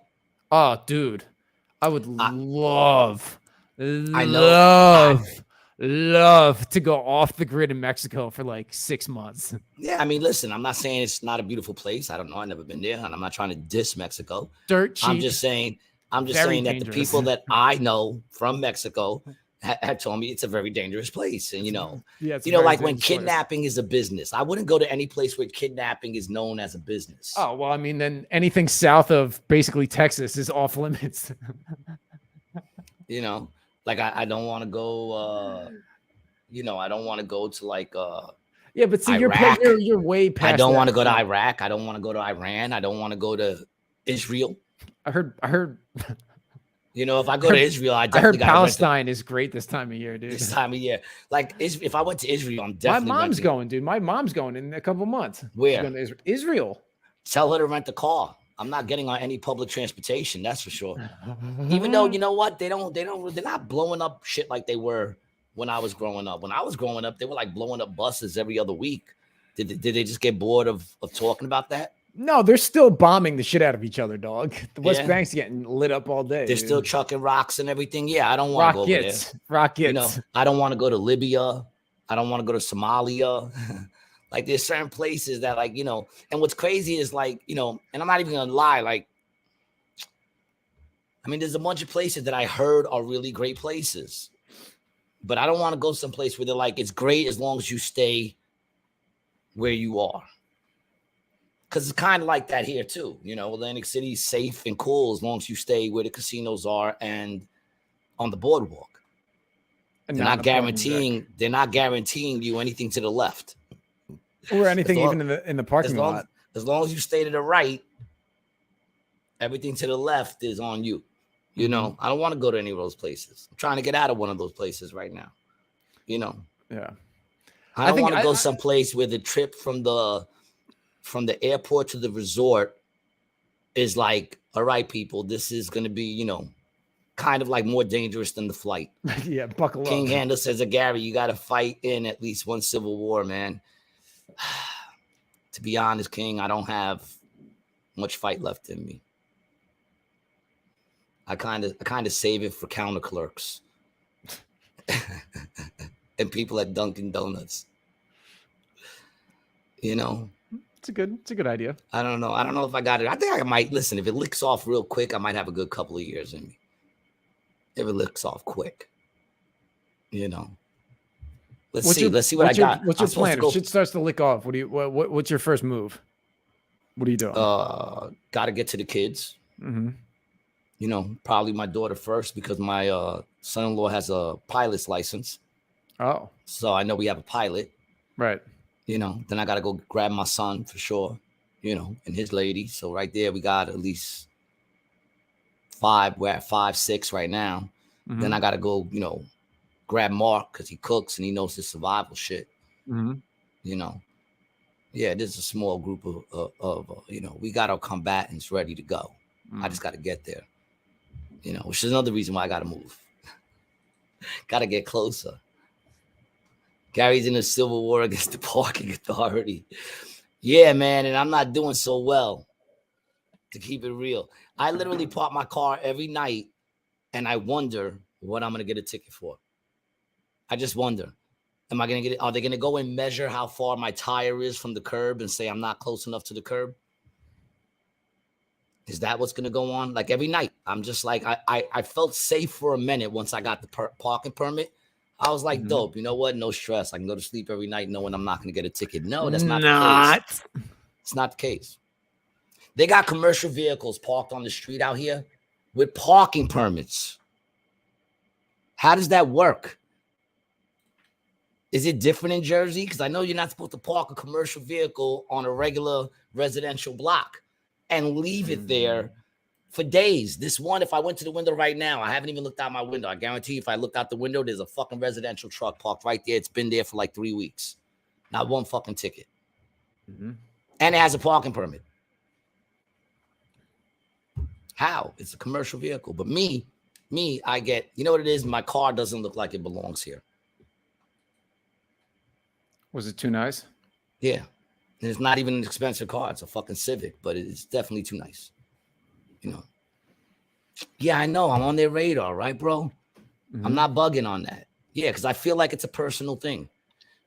Cliffy says, you're on their little list. You should get a different car. I just got a different car, man. All right? I just got a different car. I just got rid of my other car and got a different car. It's not even a year fucking old, but they're on me, man. They're on to me, man. I had... you know what it is? It's because I put rated G on the plate covers. Ooh. They probably watch the show, dude. They hear what you say about them. Yeah, well, then I hope they hear this. Go fuck yourself. Suck my dick. Suck my dick. Get an American car. What's an American? What are the American cars? What am I supposed to get? Like a Ford, Chevy, GMC, Cadillac. They all got ugly emblems. I hate the Chevy emblem. Oh, the bow tie gang, dog. The Chevy emblem. I hate that shit. The bow tie, dude. Ford sucks. Ford is just Ford. I don't know, man. I like my Honda. I got sent this from a fan of the show who asked me if we had seen anything about this girl, Carly Russell. Have you heard about this case at all, G? Only what you told me, that she went missing for like a couple of days. She had made a phone call to the cops, 911, saying that she saw a little child in the street in the Pampers. And she called a friend to say that, and then she called 911. And then she hung up, and they didn't see her for a couple of days. They found her wig. They found her purse. Her purse with her iWatch in it, her Apple Watch in it. They found like her shoes or something. And then she shows up back at the house a couple of days later. Am I correct? That's the story? Yeah, dude. And they're not saying anything about where she was, right? Yeah, so she currently she was fighting for her life for 48 hours. So until she's physically and mentally stable again, she's not able to give any updates or whereabouts on her kidnapper at this very moment. Oh, so they have confirmed she was kidnapped. Yeah. Well, that was a Facebook post from, I think, her boyfriend. I mean, it sounds like a kidnapping. It sounds like a kidnapping, but this is also how those like sex trafficking things start, Yeah, I've been seeing this thing on there's a couple of things I've been seeing on Facebook. One is that they put $100 on your windshield. And that means that you're marked. That mees that they're looking for you, and you take the $100 and then supposedly they kidnap you. And another thing is they put like these tags, like the tie tags on the doorknobs and on the passenger side back door. Supposedly, I saw a thing where they put the little tie things, And that lets the people know, the car to look at. And when the person gets in that car, they kidnap him. So ladies, just be alert if you see anything weird and shit like that, man. Yeah, so here's be alert with that stuff. Here's the account of her coming home. So police say at around 10:45 Saturday, 2 days after her disappearance on Interstate 459, which is in Alabama, Russell showed up at the front door of the home in Hoover she shared with her parents. She walked up, banged on the door, and that was her, Hoover police chief told Fox. Speaking to Today, Robinson Russell described the moment they got to see their daughter for the first time since she disappeared. We tried to hug her as best as we could, but I had to stand back because she was not in a good state. We had to stand back and let medical professionals help her, she said, before coming too emotional to speak. Russell was taken to a local hospital for evaluation and has since been released and is back with her family. So she's been back since Saturday, and it's Tuesday. Investigators are now working to trace Carly's actions from when she disappeared to see if they can determine where she was in that 48-hour period. The details of the statement are part of an ongoing investigation, which is expected to continue. Bizarre, dude. Yeah, so it sounded like she got kidnapped and she escaped. Because I think if they're not saying anything, dude. Yeah, they're not saying anything. Yeah, nothing, dude. But it sounds like, if I'm going to throw my uneducated guess in there, it sounds like if it was a kidnapping, that the person used the baby as a decoy. Right. Now they're saying she was hooking up with a 17-year-old.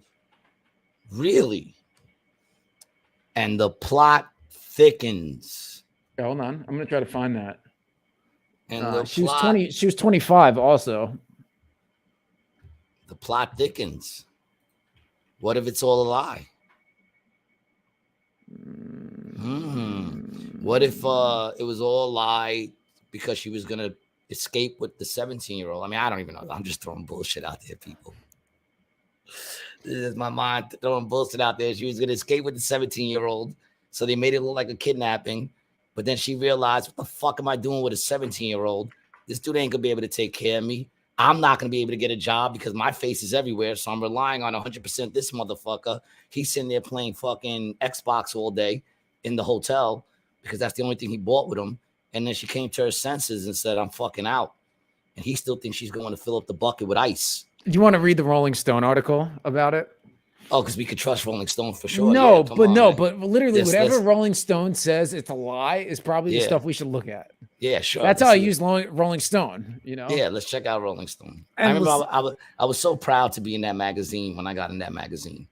But I was in that magazine when it was all about rock and roll, just to make that clear.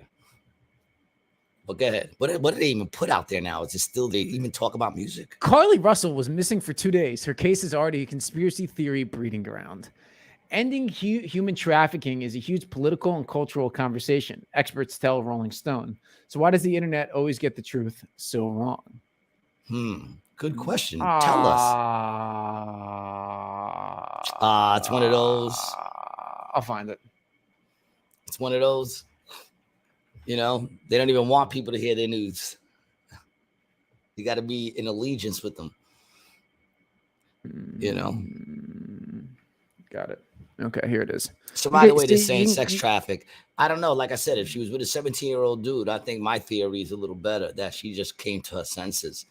25-year-old Carly Russell called 911 on July 13th. She told the responder she saw a toddler in a diaper walking along Hoover, Alabama's Interstate 459. After hanging up the phone, she called her brother's girlfriend, telling her the same story before pulling onto the shoulder.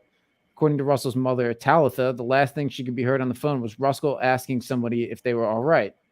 Her brother's girlfriend never heard the child say anything, but then she heard our daughter scream. From there, all you hear on the phone is background noise from the interstate. Police officers responded to the scene in under 6 minutes. According to the statement, they found the car exactly where the CCTV footage captured her pulling off the road, along with her wig, purse, Apple Watch, and cell phone inside, but they couldn't find Russell. And what her family members are now calling answer to prayer, she returned home 2 days later on the night of the 15th. The nationwide manhunt has shifted into conspiracy free-for-all online. Hashtags related to the case has over 150. All right. I mean, you figure they got there in 6 minutes. In 6 minutes, if he's doing 65 miles an hour, He's 10 miles he's away. 6 miles away, a little over 6 miles away.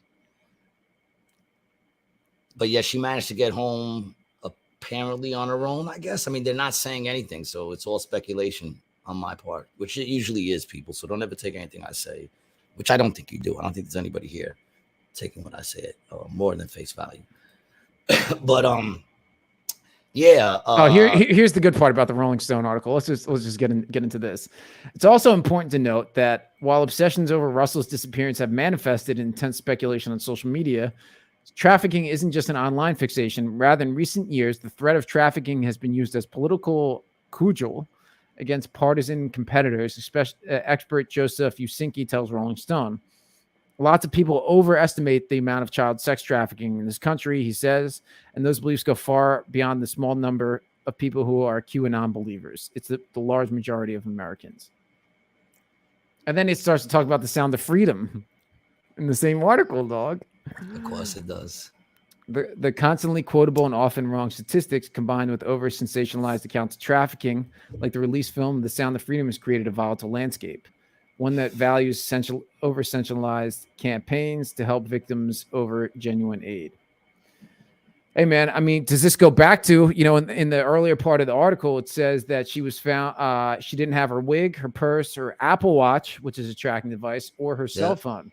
Yeah. So do you think these stories are coming out so that they want you to put the chip in your dog, put the chip in your boy? That's what I'm saying, dude. We spoke about the other day, man, when I said why they going against this movie. It's nothing different than anything I've ever seen. And then it came out that supposedly, he's Dillard is part of the Knights of Templar and Ballard and supposedly, they're going against it so that people who normally wouldn't watch the movie are like, I want to go see this movie now. And those people, it's just going to create mad fear. And then when they turn around and say, I want to chip your child, they'll be like, please chip my child. Please put that chip in my child. Because it's so much easier just to chip him and let him on his way than for me to actually keep an eye on the kid.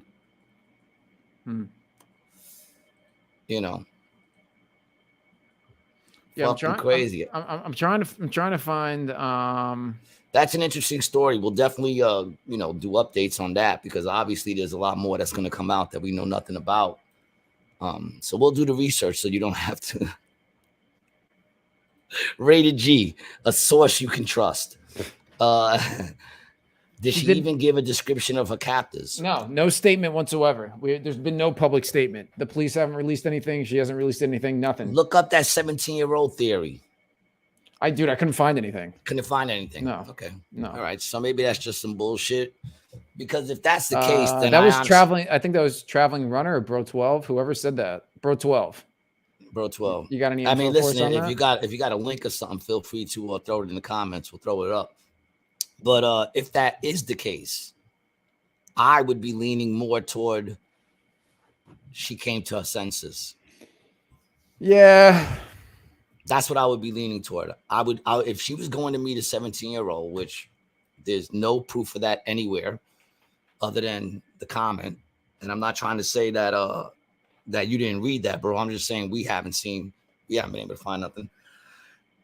I just got to say that so that we don't get pulled off for, misinformation. But if that is true, if that was to be true, then I would say it's probably more of a thing of, coming to your senses and realizing that you're not going to be able to go get a job and you're the responsible one. You're 25 years old, which is still not old, but the 17-year-old sitting there, man, and all the attention is on her. What about the baby? True. There was a toddler walking around in a diaper. Nothing on that. The police are not going to comment just to make fools of themselves. Check out Candace Owens. Okay, yes, I will, bro. I'll check it out.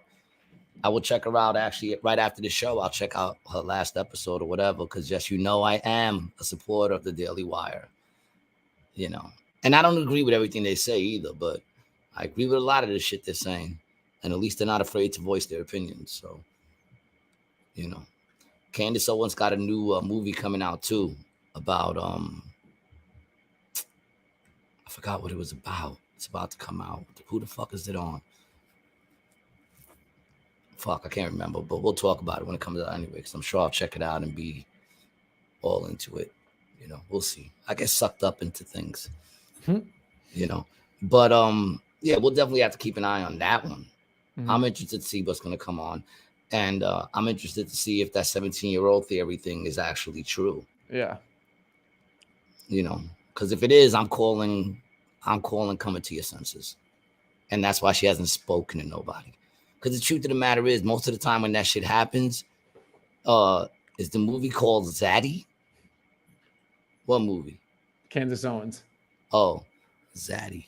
Like Daddy. But here's the thing. Am I bugging that most of the time when a person escapes from some traumatic place, they talk to the cops? They give them all the information they got because they want to remember it. And they want those people to get caught. Right? Like when the white girl came out, remember I knew something was wrong the minute a pretty little white girl jumped into a black man's arms, dead giveaway. Remember that? Remember that they made it into a song, dead giveaway, right? She talked to the cops and she was with that motherfucker for years. And she went and spoke to the cops. You know? So I'm a little interested as to like why the cops aren't pressing her more to get information, because it's fresh in your head now. Yeah, I mean, they could be, and I think what Bro and some other commenters are saying is the cops probably aren't saying anything because they're trying to figure out what the fuck is going on before they let anybody sign on to the bullshit. Yeah, they're not gonna say anything because they're probably investigating her just as much as they are everything else. You know? Yeah. So. Yeah, I think something's gonna come out. I think there's a twist in the story. Oh yeah, definitely. Yeah, Candace Owens is calling Carly Russell the Jussie Smollett. She's faking. Yeah, I think so. Because I just think that in the history of seeing people, and I'm no professional in any way, shape, or form, but just from like, you know, always being into all these fucking things, it seems like when they get saved, they want to talk to cops. Yeah. You know what I'm saying? You know, and like, here's the thing. If she's so like mentally screwed up through the whole thing, which she could be if she went through some traumatic experience, then why wouldn't they ever talk to like some sort of counselor or shrink, or, you know what I'm saying? Yeah, we don't know if they did that or not. I'm just saying. They ain't saying nothing. Why ain't they saying anything? You know, and speaking of not saying anything, the trans chick, right, who transed into a dude who shot up the school, right? She left the manifesto. They still have not released the manifesto. Why not? Why haven't they? Was that Tennessee? I don't, you know me, dude. I don't remember. I just remember that it was a chick who transitioned into a dude, and Audrey Hale. Yeah.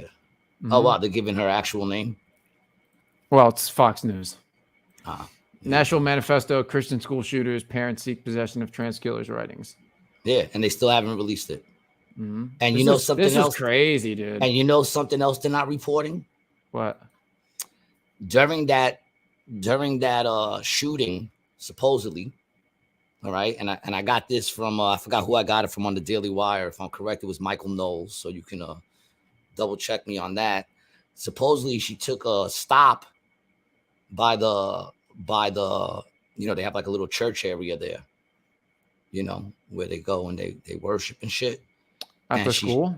At the school, and she stopped from shooting up people and went in there, and or it was either in the school or before she got to the school, and she shot up a statue in the church. What statue was it? Adam. And she shot it 7 times. So if you don't think there's some sort of connection to a trans man, I guess that's what it is, right? A trans man, used to be female, still is female, but transitioned into a man. If you don't think there's some sort of symbolic thing there, and it's probably in the manifesto that she went and she shot up a statue of what would be the original man, then I don't know what to tell you. You know, then I don't know what to tell you. You know, but they're not reporting that. Yeah, so I'm trying to find a good article about that I can pull up. Yeah, so supposedly she Here we shot go. up that statue. This is from the National Review. On the morning of March 27th, a transgender man named Audrey Hale shot her way into the school. Blah blah blah blah blah. Here we go. At some point during her spree, Hale went from the school to the attached neo-Gothic cathedral and fired 7 bullets into a stained glass figure of Adam, the first man, according to the Genesis narrative. Writer may try for a while to resist such a symbol, but as the existence of the article proves, he is unlikely to prevail at the end. Of course, I knew nothing about Hale or her motives on the Monday morning in question, sitting in my office, blah, blah, blah. Yeah, long story short, she shot up Adam 7 times. Mm-hmm. And anyone who like pays attention to the numerical shit, 7 is a very big number when it comes to biblical shit and stuff like that. I think it means complete. I think. Fullness, completeness. Look at that, man. Yep. Look at me knowing some things. Mm-hmm. I amaze myself sometimes, man. You know, I amaze myself sometimes, man. But yeah, man, I mean, look, people. It sucks because, like I said, you know, with all the news that goes on and knowing what we know now about the media, it sucks that, in a sense, our show is probably a little more reliable than whatever, because at least we give you all the perspectives and you get to make your own choice of what you. And we have a clear spin. We have a clear spin on what our opinions are, right? And we make them known. You know, we tell you this isn't true. Well, we don't know if it's true. We don't know if it's true. I can't tell you what's true. I can tell you what's not true. That I can tell you. You can tell me what's not true. Nothing is true. Dude. It's all not true. I believe nothing. Just in God. That's it. Everything else, I just, you know, can't believe any of the other bullshit. You know, I'm very interested to know what happened with that chick. And I'm very interested to know what's on that manifesto. And how everybody ain't interested to know is beyond me. You know, is beyond me. Why are they keeping it? When the Unabomber had his manifesto, that shit came right out. Mm-hmm. Shit was released with the quickness. You know, if I'm correct, they even made a book with it, right? Didn't they write a book with his manifestos? Manifesto. That's a fun word to say. What exactly is a manifesto? What makes it a manifesto? Do you have to do killings? I think it's like the difference between murder and assassinate, you know? No, that when you great, it's not murder, it's assassinate. When you what? I said if you're great, it ain't murder, it's assassinate. It's assassination. Right. It's assassination. Yeah, if you're a great person, you're assassinated. Yeah. But what makes it a manifesto? Do you have to actually kill people for it to be a manifesto? Before that, is it just ramblings? It's a published declaration of intentions, motives, or views of the issuer, be it an individual or a political party or government. Oh, so it doesn't have to be bad. You could have a manifesto of good intentions, although they very rarely do that. But I'm just saying. Yeah. Can you think of any positive manifestos? I'm gonna write the first positive manifesto. I like saying the word manifesto, so I'm gonna write like a positive manifesto with good intentions, you know, and I'm gonna publish it. You gotta publish it. Who published a manifesto? You gotta publish it. Yours is gonna be Mine Trollop. That's gonna be the name of your manifesto. But here's the thing: it says publish. You have to publish it. Yeah, I mean, loosely published it. And at some point, doesn't the publisher have to read it? Ooh.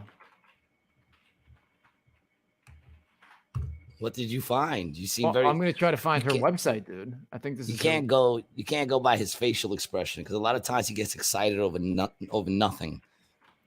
You know, I used to get excited over his facial expressions. I'd be like, "Oh, what did you find?" But now I realize that it's usually nothing. It's usually some sort of, you know, because it's not favorable to the movement. Oh, to the movement. Yeah, it's a fancy word the feds like to use. Yeah, you know, it does take it to another level.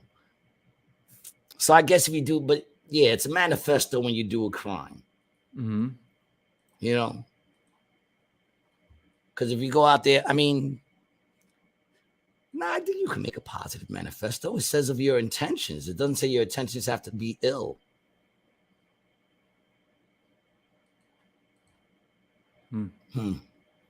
Yeah, but published is the thing that gets me. What do they mean by published? You got to go and get a publisher to publish it? No. I mean, you can publish it online for free on your own website. You know, that's what we can do with yours. Well, like then wouldn't that mean that it was up at some point for people to read? You would think. I'm trying to find it now. You're not going to find it, dude. You're not going to find it. Do you think you're better than? Do you see the goal on this man right now? That he thinks he's going to find a manifesto. You think you're better than all the fucking internet sleuths that are out there? Is that what they call them? Sleuths? Sleuths, yeah. Yeah. You think you're better than them? No, I know. Are you about to put them to shame? I hope you do, actually. I'm rooting for you to succeed because you fucking figure something out like that, dude, and we instantly get, you know, good ratings. We'll be the fucking dudes who broke it. We show the fucking manifesto. Yeah, I need to start doing like some dark web shit.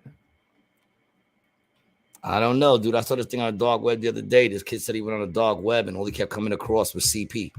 Well, I bet there's a lot of that on there. I don't want any of that shit on my computer. No, you don't. No, you don't. You know. I'll tell you that right now. Dude, you're not going to find it. I'm not, yeah. No, you're not. It hasn't been released, dude. You think you're going to find it and Tucker Carlson hasn't? You think you're better than Tucker Carlson, dude?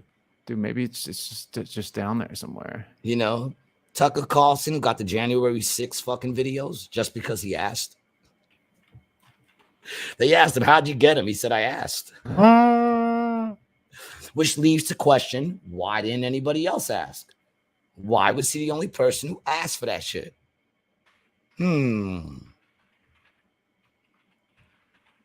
And I guess the proper way to say that was begs the question, right? That's what it is. Yeah. Okay. I'm learning. I'm not afraid to correct myself. You know, there's no fear here, baby. You know, you can't be afraid to look stupid and be into conspiracies. What's going on, brother? Dude, I'm just trying to see what I can find. You're not listening to me. If I thought for a minute you'd be able to find it, I'd be rooting you on. I'd be saying, go get it, little monkey. Get it, little monkey. Find it. But you're not going to find it. You know, you're just not. It hasn't been released. You know, people, look at his face. His face. He actually thinks he's going to prove me wrong right now. No, I don't think I'm going to prove you wrong. I think it would just be a long shot, but I mean, it's got to be on there somewhere, right? Unless you're going to hack into the government's computers, you're not going to find it. No, you know, you need a much more bigger screen. Yeah, you're right. You know, you need bigger hard drives, bigger screen. You need some sort of drive that you can throw in there and see everything download while the black car is pulling up to the front of your house so that you can climb out the window right at the same time they enter into the room. And then you can shimmy down the fucking pipe on the side of your house, you know, let yourself go, land in one of those bum tents, which breaks your fall, you know. They come out, they're like, what the fuck's going on? You're like, I'm sorry. And you got it all up like it's all like blowing up because you went through it. So it's almost like a parachute. And then you get out and the guys come to the window and they look and they see you there coming out and they go, he's downstairs. And then they go, he's downstairs. He's in the alley. Then he's downstairs. Then you see two dudes coming from the side. So you start running to the left and then a truck pulls in and you just say, fuck it, and run straight toward the truck. And you run right over the top of it just as they stop the car and they're getting out and they just look and they watch you run over and they go, fuck, back up. And then they start to back up. And as you run into the intersection, they back up and it gets hit by a bus. And now they're stuck. And you just got to keep running. Now it's a foot chase, you know, and now you're on Channel 5, dude, with a helicopter over you. And they're like, the foot chase continues, you know, and you're winning, dude. You're winning the race because with those long legs, we're finally understanding why you were made so skinny and long. It was so that for this very moment is why you were created. So long, slender, and aerodynamic, where the wind barely even breaks around you, and you're just coasting. And we just see you running over people's picnic shit, and you know, like getting chased, and now you're just leaving them, dude. And you get away by jumping off a bridge into the water. Do I float? You float downstream and then come up somewhere like. I surface in Gilgo Beach. You surface in Gilgo Beach and discovered 3 more bodies.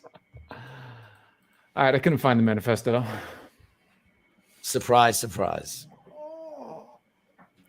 See how exhausted he is? I am tired. Trying to prove me wrong is exhausting. I wasn't trying to prove you wrong, dude. I was just trying to see if I could find something, you know? You didn't take my word when I said you're not going to find it. No, I mean, no, I knew that the chances are slim, right? But, gee, just because someone tells me that I can't do something doesn't mean I don't try. I try harder. I like that. Okay. I accept that. I accept that. Just like you told me we would never make it to 150 episodes. I never said that. That's right. You never said that. Nope. I said, I'm not going to think about it. Let's see how far we go. And look at us. Look at us, man. 50, dog. And the bestest of friends. That's what's more important is that that in this whole time, I found another good friend, man. You know, they're hard to come by. Yeah. You know, because we and really it's so weren't close.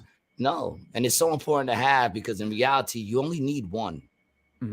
That's how important a good friend is. You only need one real good friend. And I actually have at least 4. Same. You know, maybe 4 or 5 that are like real good friends. Yeah. Actually, I got like 5, 6. The number keeps going up. But you're a part of that crew, man. You know? So Rated G has done one good thing, if nothing else. You know? I'm happy about that. That one is my favorite. Yeah.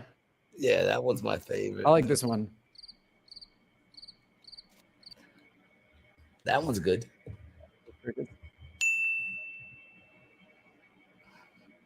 They're all so stupid. I'm trying to see if there's anything else that we gotta create our own. Yo, what about that video I sent you with Obama? Oh. What about that shit? And Obama's been kind of laying low, you know? He hasn't really been bothering nobody. Oral sex on Barack Obama. The following day, I actually get a knock on my hotel room door in Gurnee, Illinois, only to find Barack Obama standing in front of it. He had actually come back for seconds. Performed oral sex on him in the hotel room at the Comfort Inn and Suites in Gurnee, Illinois. Now, Obama at that time was a state senator. I actually had no idea who he was. And then when did you find out that it was Barack Obama? Watching the 2004 DNC convention. Thank you very much, everybody. God bless you.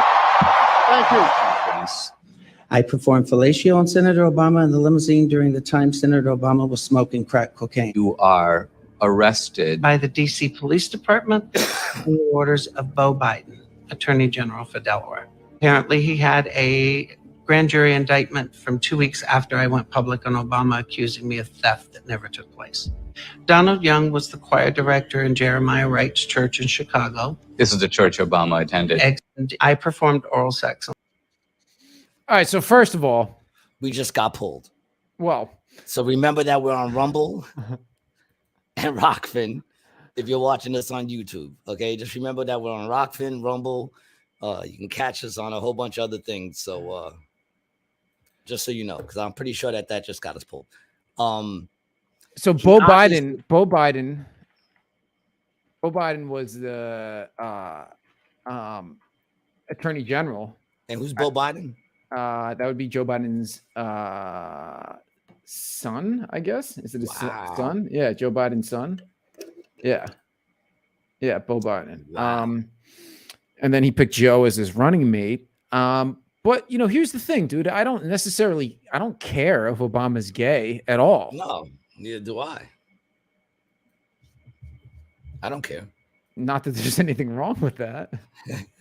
My father's gay.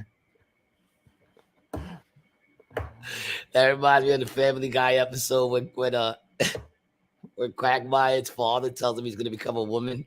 He goes, "Oh, come on, Dad, couldn't you just be gay?" Oh man. Yo, he definitely has a type if that's true.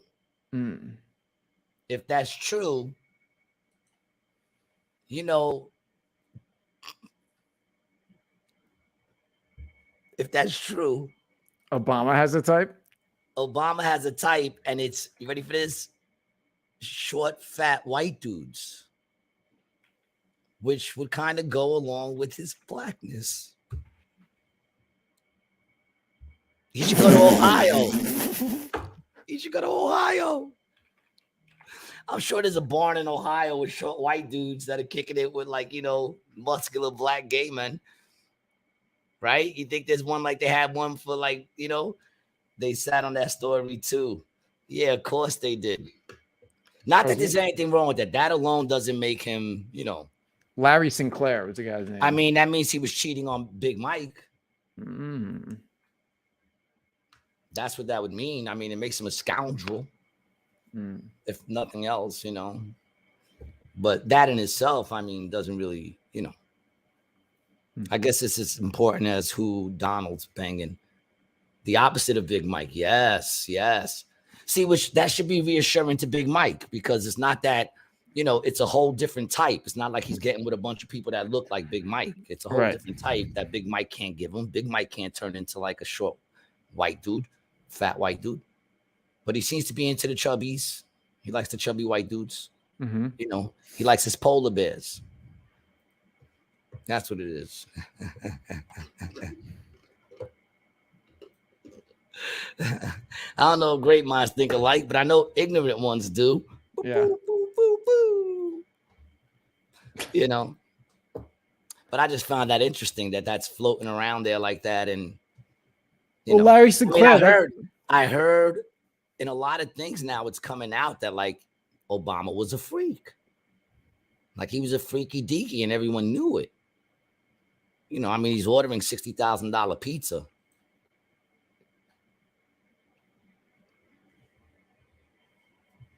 Who said that? You know, in his own defense, it was a very big pizza. And it had all the toppings. Oh, gee. What? It's pizza. What? I didn't make any allegation other than it was a big slice of a big pie. It's a big pie. I didn't say nothing else about that. You know? In fact, that's all I have to say about that. Okay.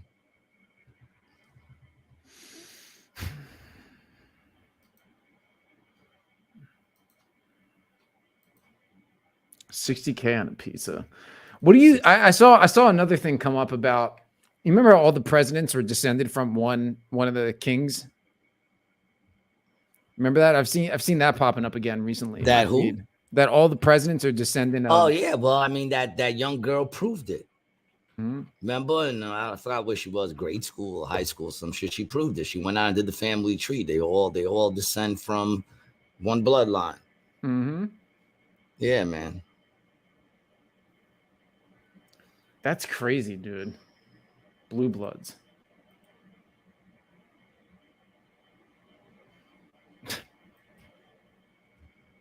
Oh God, changing these fucking lineups again. That's all they ever do is change the lineups on me. Whatever. I got distracted. Dude, her and her father went and did the bloodline thing, and they're all relatives.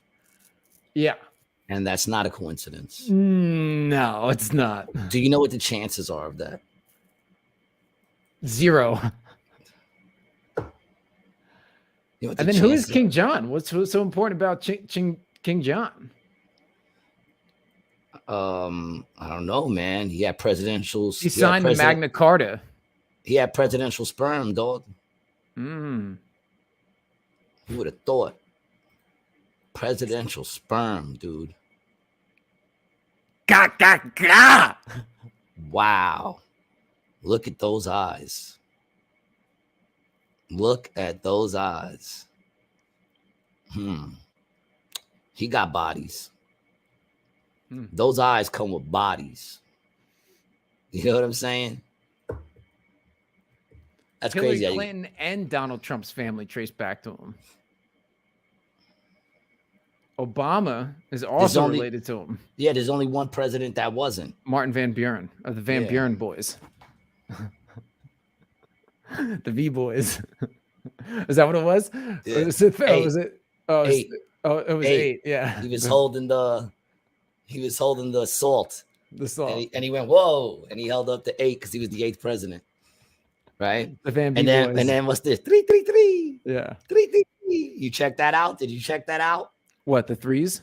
The 333, the fucking we talked about it on the last episode slightly about Nature Boy. Nature Boy. That's his shit. 333. You know, the girls are like 333, 333. So the difference between 333 and 666 is what? Half. But they're both satanic, or is 3 good? Because I've always said that there's something interesting about the number 33, which is on the back of Rolling Rock, and then the 33-degree Mason. The game is rigged. I'll go on the line and say that if it's not of God, then it's of Satan. No matter what it is, and no matter what form it comes in. Obama supported XXX Playground, I heard. Yeah, man. Obama knows where to go if he wants to get fist deep in someone he loves. Where does he go? He goes to XXXplayground.com and he copped himself one of them boards, lets the dice roll and says, Hillary, it's not my fault. The dice told me. He blames it on the dice. Okay? And if you want to be like Obama, go cop yourself a board game with XXX Playground at XXXplayground.com. Boo-boo. What was that comment that just popped up, dude? You're going to get code talking about this. That's true. That's what's going to happen next, dude. Your car's just going to get got. Yeah. That's the next step, dude. I'm going to be so mad. You're going to be like, where did I park? Dude, where's my car? Dude, where's my car? Part of me wants to go to court just to let them know that I know that they're looking, that they're triggering, that they're targeting me. Do you want to do that? Do you want to try to bring a case? I want to go to targeted. I know that we should call the ACLU, dude, and say that you're getting targeted because of your podcast about the Atlantic City Parking Department. Yeah, and in case none of you know, also I identify as a woman. Right. So, yeah, maybe I should call them up. And your car identifies as legally parked. That's nothing more. Yeah, exactly. Yeah, I think I want to go with that argument, dude. I think you're starting to build up a new rebel in me, dog. I think I'm going to go there and say, well, you know, my car identified as being where it was supposed to be. Mm-hmm. You know? I didn't identify that as a school zone. How was it supposed to know it was a sidewalk where kids are waiting for the bus? These motherfuckers didn't even care that there wasn't no signs on my street, man. If you can prove it, that constitutes harassment. How do I prove it, bro? See, the problem is that the judge works for the city and the parking police also work for the city. And last I heard, he don't care. Yeah. Geraldine Garcia. Geraldine Garcia. Yeah, he don't care. That's what he told me the 3 times that I defended myself. He don't care. So what do you think he's going to say now when I tell him, you know, he really like don't I'm being care. harassed. I feel like I'm being harassed because I'm trans. You know. You're probably beat, dog. I'll definitely get it to $20. Is it worth my time is the question. Like I know it'll go to $20. The other car's not getting tagged and you do. Yeah, I know, but like how do you prove? I mean, I can go all day and just show cars parked where they're not supposed to be with no tickets on them, but it's all different times of the night. Then you're a rat, dog. Yeah. I'm no rat. Gariana Garcia. Well, you're just working, aren't you? What do you got? Like a fucking children's book, name book under there? You looking at fucking names with G's? You know. Gilda Garcia. Ooh, Gilda. Gina Garcia. Brian's commenting on his own shit. That's how much you didn't even believe in what you just said, that you had to fucking comment on it instead of just saying it. Gay Garcia. Oh, you're so funny. Not that there's anything wrong with that. And gay is a name, by the way. It's a very happy name. It's a name given to kids whose parents do not like them.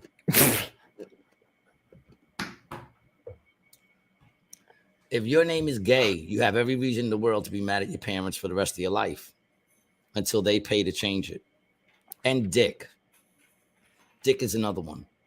Naming your kid Dick. Yeah, but that was, dude, back in the day. My uncle, my grandfather, his name was Richard Nielsen, Dick Nielsen. That's what everyone called him. Dick Nielsen. Wasn't a big deal back then. To have the name Dick and Neil in the same comment is not a good thing. And here's the thing, dude. Did they call the Dick something else back then? In other words, when the name Dick was popular, were they calling the Dick something else? Did they not call it a dick? And then what happened was someone named Dick was such a dick, such an asshole that we started using that name as Dick. Do you see how my mind thinks? Do you see where I just went with that, dog? Are you with me? I'm with you, dude. In other words, was Dick a popular name at first and it had nothing to do? Maybe they called it Johnson. You know? Maybe they just called it Johnson. Well, Johnson's another one. I guess I knew a kid named Evan Richard Johnson. Yeah, Johnson. So I guess you have to be a pretty big dick to be called Johnson too, right? Oh yeah. You know, imagine they called it a Brian. Don't be such a Brian. A Brian's a real long, skinny one. The kind of waves in the wind. Gross, man. Brian's a wiggly dick. If you got a wiggly dick, if you can grab your dick and go like this to it, and it creates a sound wave, it doesn't just flop like this, but it starts to create a wave. Then what you have there is called a Brian. What was that last one? You have unresolved issues, brother. I was talking to my boy the other day, and he was like, bro, I don't want to scare you with this, bro, but I feel like you understand me. I hope that doesn't make. I don't know if he was talking about me or you, dog. I think he was talking about me on that one. Oh, he could have been talking about either of us, right? Yeah, both of us. I was on the phone with my boy the other day, and he was like, "And go on the YouTube page and vote who you like better." He put it up. Who you like better? I'm winning right now, 60% to 40%. No. Yeah, I gotta vote a couple more times. Oh yeah, he's talking about you. Thank you. I know when they're talking about me, boy. I know when they're talking about me. You know, nobody's talking about you, Brian, except for traveling running, and he stopped. He gave you a break. You know, you just saw it, right? You just saw it. 60-40. Does it bother you? 60-40. Go vote. Let us know who you like better. Who's your favorite?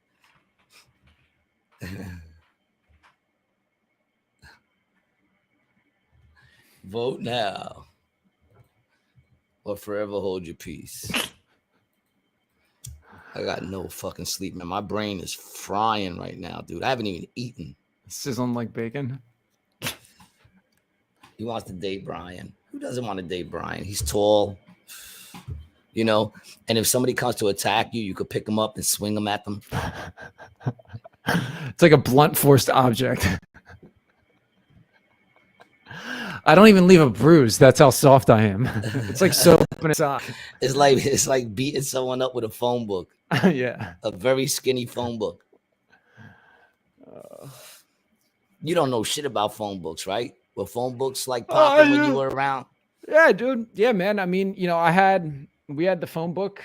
You know, all my friends had home phone numbers. I still remember them. I've probably used the phone book my whole entire life, and I think they still make them too, if I'm correct. But I probably used the phone book maybe 4 times my whole entire life. Maybe to look up like a business, maybe. I've never gone there. Like, remember the movies where they're looking for a person And they're flipping through, and then they scan down. They find the name of the person they're looking for.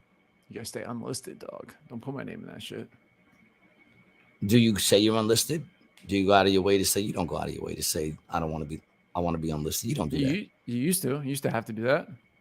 I don't even think you did the thing that you can do to stop the calls from coming in from telemarketers. You can't do that anymore. But you just have to Google me and you. You just type in one of our names and both of us pop up. Really? My name doesn't pop up unless you put the G in the middle. That's why I always say make sure you get the G, because I think I don't come up to like page 8 if you just put in my name. Let me see if let's see.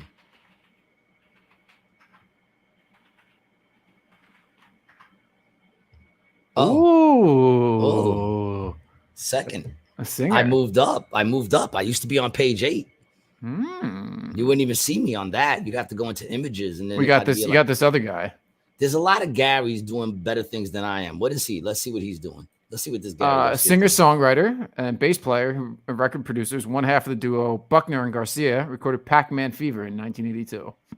I don't think he's doing that great. Let's check out one of his things. Does he have a song? Yeah, yes. Go back, dude. Why are you so quick? Where you going? Oh, I'm going to try to get to the song. Well, they had it right there. There you go. Let's hear it. Let's see what Gary Garcia is doing.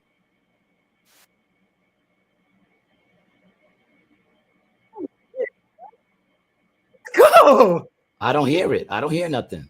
Oh, okay. I see you bugging out. I'm not hearing nothing. I'm not feeling the enjoyment like you are. Okay.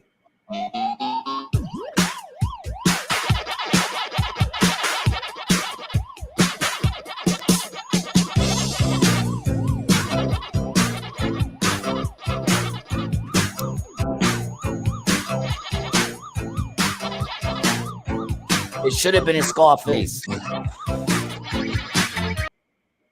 I like how he used the Pac-Man as the DJ. Yeah. Right. Wow. Well, big up to Gary Garcia with the #1 banger. It was good. It was good. It was good in an Amy B. Bobby kind of way. And you know what? It's been a while since we showed Amy some love. Oh, yeah? Ooh. Yeah, man. What's Amy up to lately?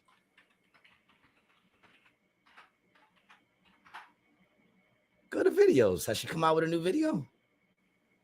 Ooh, scandalous. Oh, Amy. Yeah, Amy's doing OnlyFans, dog. Oh, that's what Amy's doing. OnlyFans. Yeah. Yep. Oh. I don't know, man. I feel like she got like a lot of pimples on her ass cheeks. You know, like when it gets rashy. I feel like she got a very rashy undercarriage. A Dutch naughty girl with a freaky twist. What do you think her freaky twist is? I don't know. Maybe she could twist it. I'm not even gonna go there, man. I'm glad I stopped myself just now. But shout out to her, dude. I'm sure she's making. Shout out to her, man. Yo, could we get a little piece of La Fata? It's been a while, man. It's been a while since I feel like I could use that. I feel like I could use a little. Anybody else out there feel like they could use a little Amy B. Bobby today? She never came on our show, and that's Brian's fault. You know, because you went too hard on her, dude. Did I? You think I went too hard? When you were doing this shit, that was wrong. But let's get a little taste of Amy, man. Oh, it was here at Rated G. We got love for Amy. With my chin up high, fuck 'em all, fuck 'em high. You think I'm ugly? I don't care. You think I'm dumb? I don't care. You think I'm scum? I don't care. Bitch, I make my money. This is where we get pulled, dude. Party till I die. With my chin up high, fuck 'em all. Big up to my son, who's a big fan of Amy B. Bobby. And look at her like them. She's shaking her ass in front of them dude's face, man. I just feel like it's stinky. The pants say it's stinky. You think it's stinky? I got a friend who's dating a chick. There will be no names mentioned. who he told me it's stinky. And I said, you haven't told her? And he's like, how do you tell her? So ladies and gentlemen out there in the comment land, or Brian, how do you tell a woman that? I mean, if you care about her, which he does. I mean, he's holding his breath for a very long time. If you care about a woman like that and the pHs are off and they don't know, how do you go about telling her? And should you? I think you should. I think if you love the person, you should tell them. But how? How do you go about saying it? SSWL collab album. SSL collab album. You were looking hard, dude.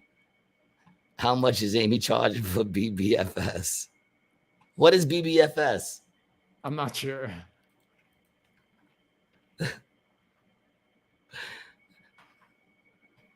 Airbag full service. Oof. Oof. Sounds rough. It's a term that's used with online escorts prostitution community to refer to unprotected, condomless vaginal sex. Traveling Runner says, ask her if she has a loaf of bread in the oven. So what you're saying, Traveler, you're saying go at it in a comedic. Let's try to figure this out, man, because it's a serious issue for some men out there. You know, and I mean some women too. Like if you got to do with smelly balls, you know, they usually just tell you, dude. Yeah, that's what I'm saying. The chick will be like, your balls smell. Yeah, and they're like, whoa, I'm going down there, dog. The chick, you know, they'll be like, your balls smell. A gentleman will say, listen, my balls might smell today. I've been doing a lot of walking. It's hot. You know, I'm just giving you the warning. I've been doing stimulants for the past couple days. That's what a gentleman would say. But like, you can't just tell a woman it's stinky. How do you do that, man? That's such a. Do you just leave them?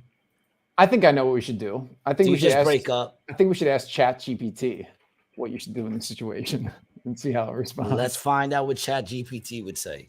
So we're gonna ask ChatGPT what you do when a woman you're with stinks. Has a stinky vagina. What? How do you tell the woman you love?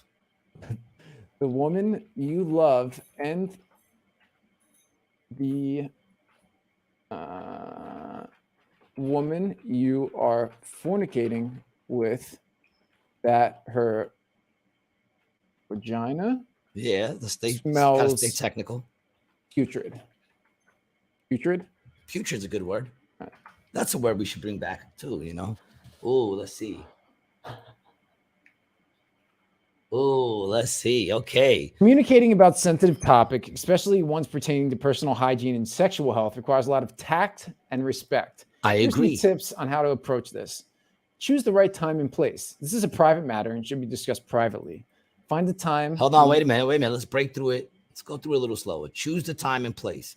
So you might not want to. I mean, right when you notice is a good time. I think, like when you go down and go, "Whoa!" I think you got to kind of jump on that. But that's not necessarily a private time, right?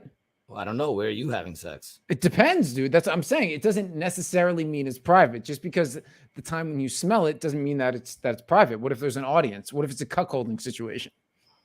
Well, then you wouldn't be the one smelling it. No, you would. If there's someone else watching. Well, I don't know how many situations. What are you doing out there in San Francisco, Brian? I'm just saying, dude. These are the things we have to. Okay, let's move on to number 2. Some people pay extra for that stink box.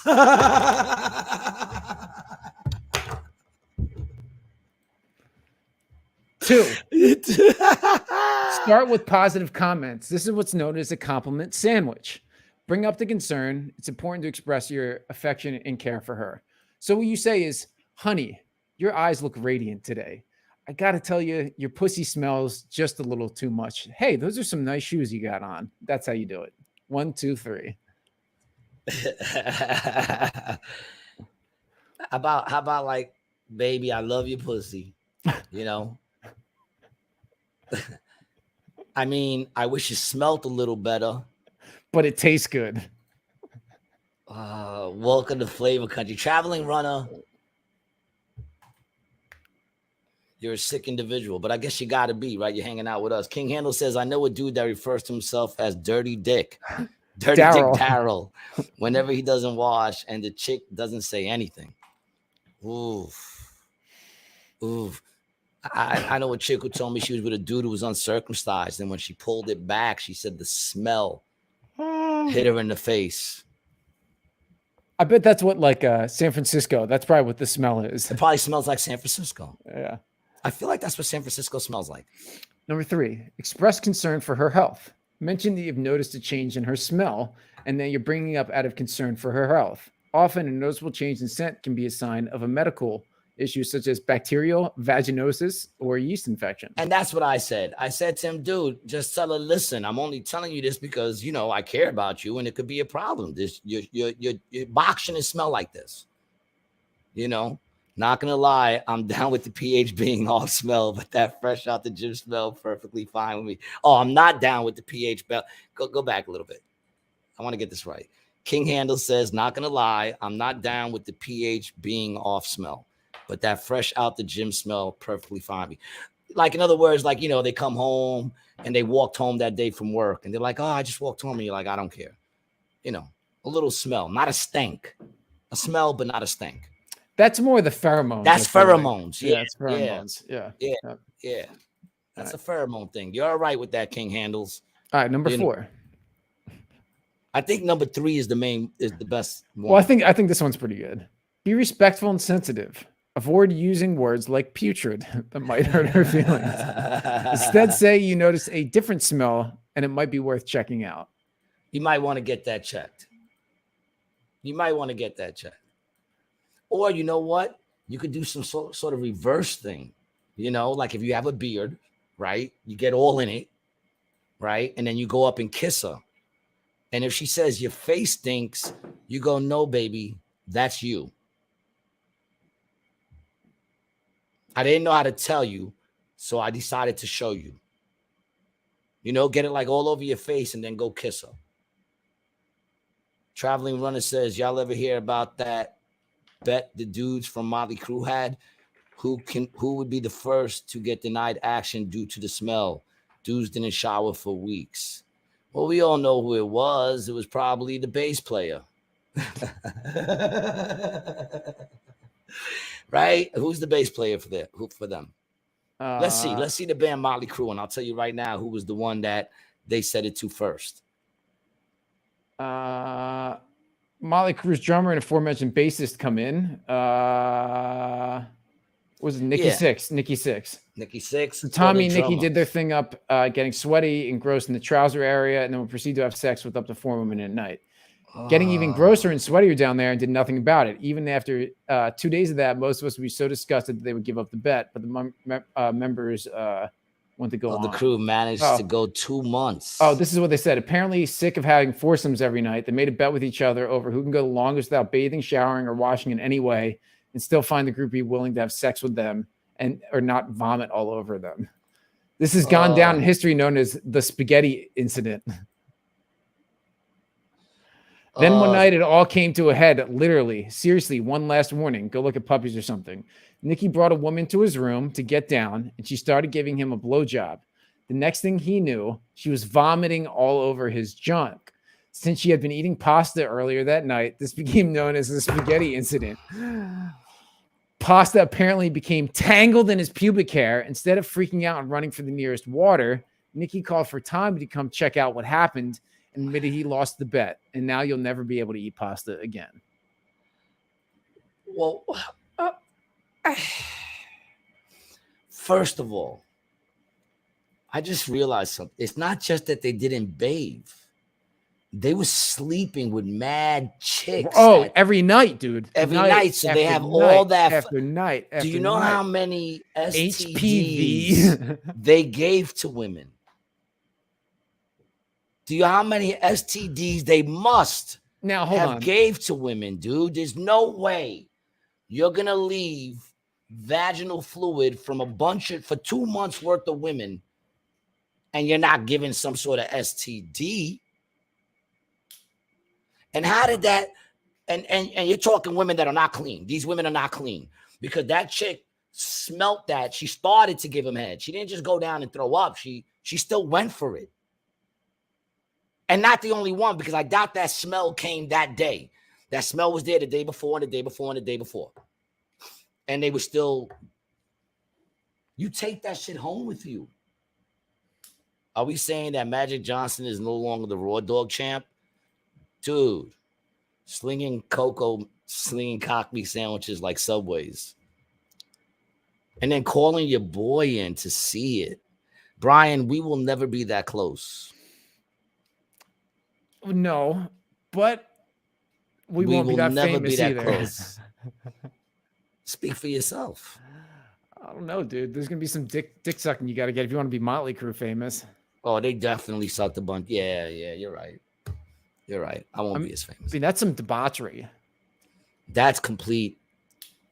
And I gotta say, dude, if I was that famous, I would be diabolically debaucheric. Not me. I'd be clean like a motherfucker. I smell like fresh linen. All the time. Okay. All the time. You'd have the danglers hanging around. My skin would be nice. I'd have a glow. You know what I'm saying? I'd be eating right. Back to my smoothies. You know. Yeah, fuck that, man. I'm not gonna be rich and let my shit stank. That's horrible. You know, gross, right? and all these chicks are probably married now with kids.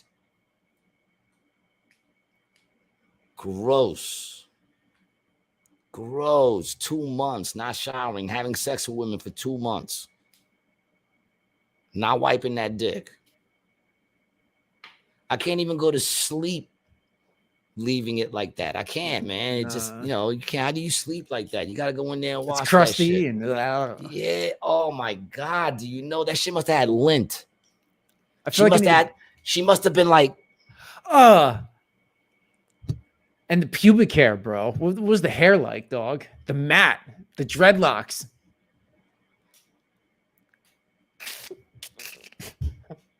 Pube dreads, dog. Them dudes are nasty. And they're all married. And chicks will still hook up with them dudes. And they're like 80 now, too. But they're all married like crazy. Crazy. Now, am I bugging? Is that the band where the dude was driving and killed like a member from another band? They crashed. The lead singer is the lead singer Vince Neil. Vince Neil, yeah. Yep. Vince Neil. And he got into a car accident, right? That killed a member of another band that they were performing with.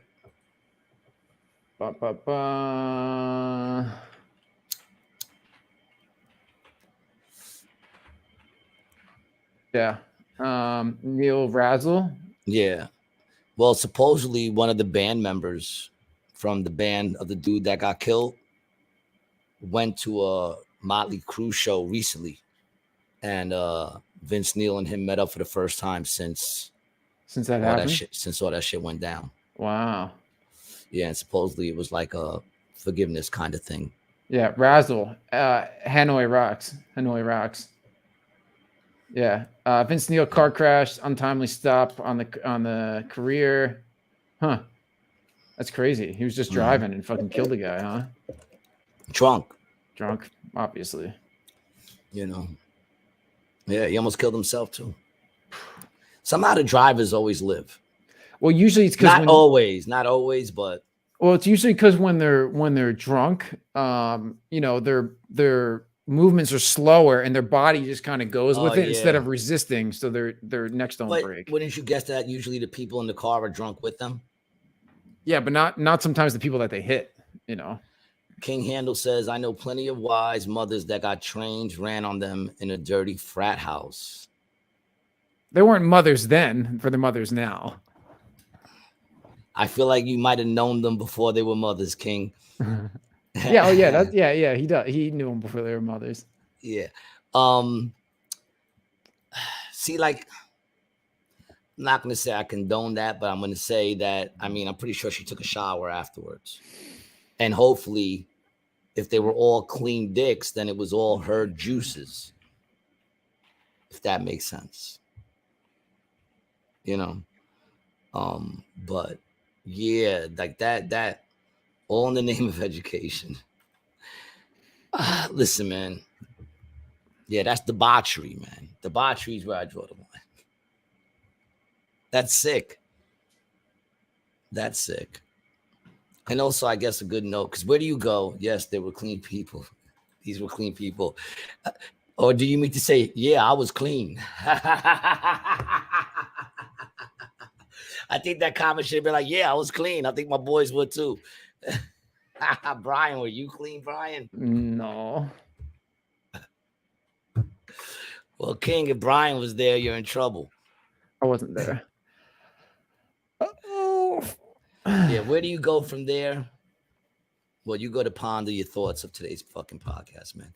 You know, it's Tuesday.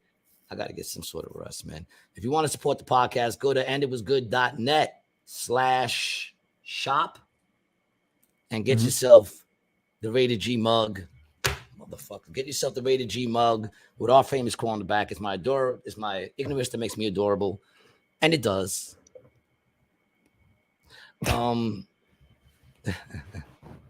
And you can follow Brian at Brian T. Licata on Instagram, man.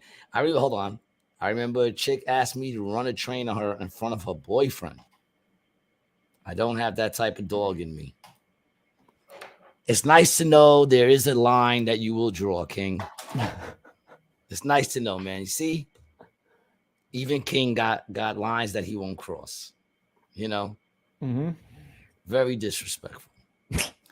You know, you watch those videos, they're very disrespectful because it's bad enough she's getting banged in front of her man, but then she's like, you got a little dick. You got a little dick. And she puts him down. What dude gets turned on by that? Well, there's dudes that get turned on by getting put down. Usually rich dudes with a lot of power. I say that out of my ass. I really have no idea. I'm just guessing it would be rich dudes with a lot of power that want to be like, you know, treated like shit. And a lot of people that work for Biden. We know for a fact that they like to be treated like shit and treated like dogs. They like Coke though too. And they like Coke. But I think both sides like Coke. You know, that's not the first time cocaine has been in the fucking White House. No. So, and it won't be the last. You know, what's messed up is it's probably not even good boy. It's probably not even hunters. And yet those other motherfuckers are letting hunters. Well, you know what? It is hunters. Because if it wasn't, they would have busted the other person. Correct. So that everybody would have knew it wasn't hunters. So no, it's 100% hunters. Yeah, 100%. Surprised I didn't have somebody take the fall for that. Hasn't been proven. The FBI actually came out and said there's no way they're going to figure it out. There's not enough evidence. No, because they couldn't fingerprint the bag that has everyone's singles fingerprints in record who works there. That would have been hard. That would have been very hard to do. Or go to the cameras. I mean, it's highly trafficked. What, the Coke or the area? Both. And that's a good note, man. I want to thank all y'all for coming back, man. All our regulars, man. I love you, man. And you guys, your comments, just look at the show we all just had together. Thanks to you guys and your comments, leading us in directions of dumb shit to talk about, man. I truly do appreciate you guys. I hope you guys have a great week. We will see you this weekend. If you haven't yet, subscribe, subscribe. Gets the shit bubbling, man.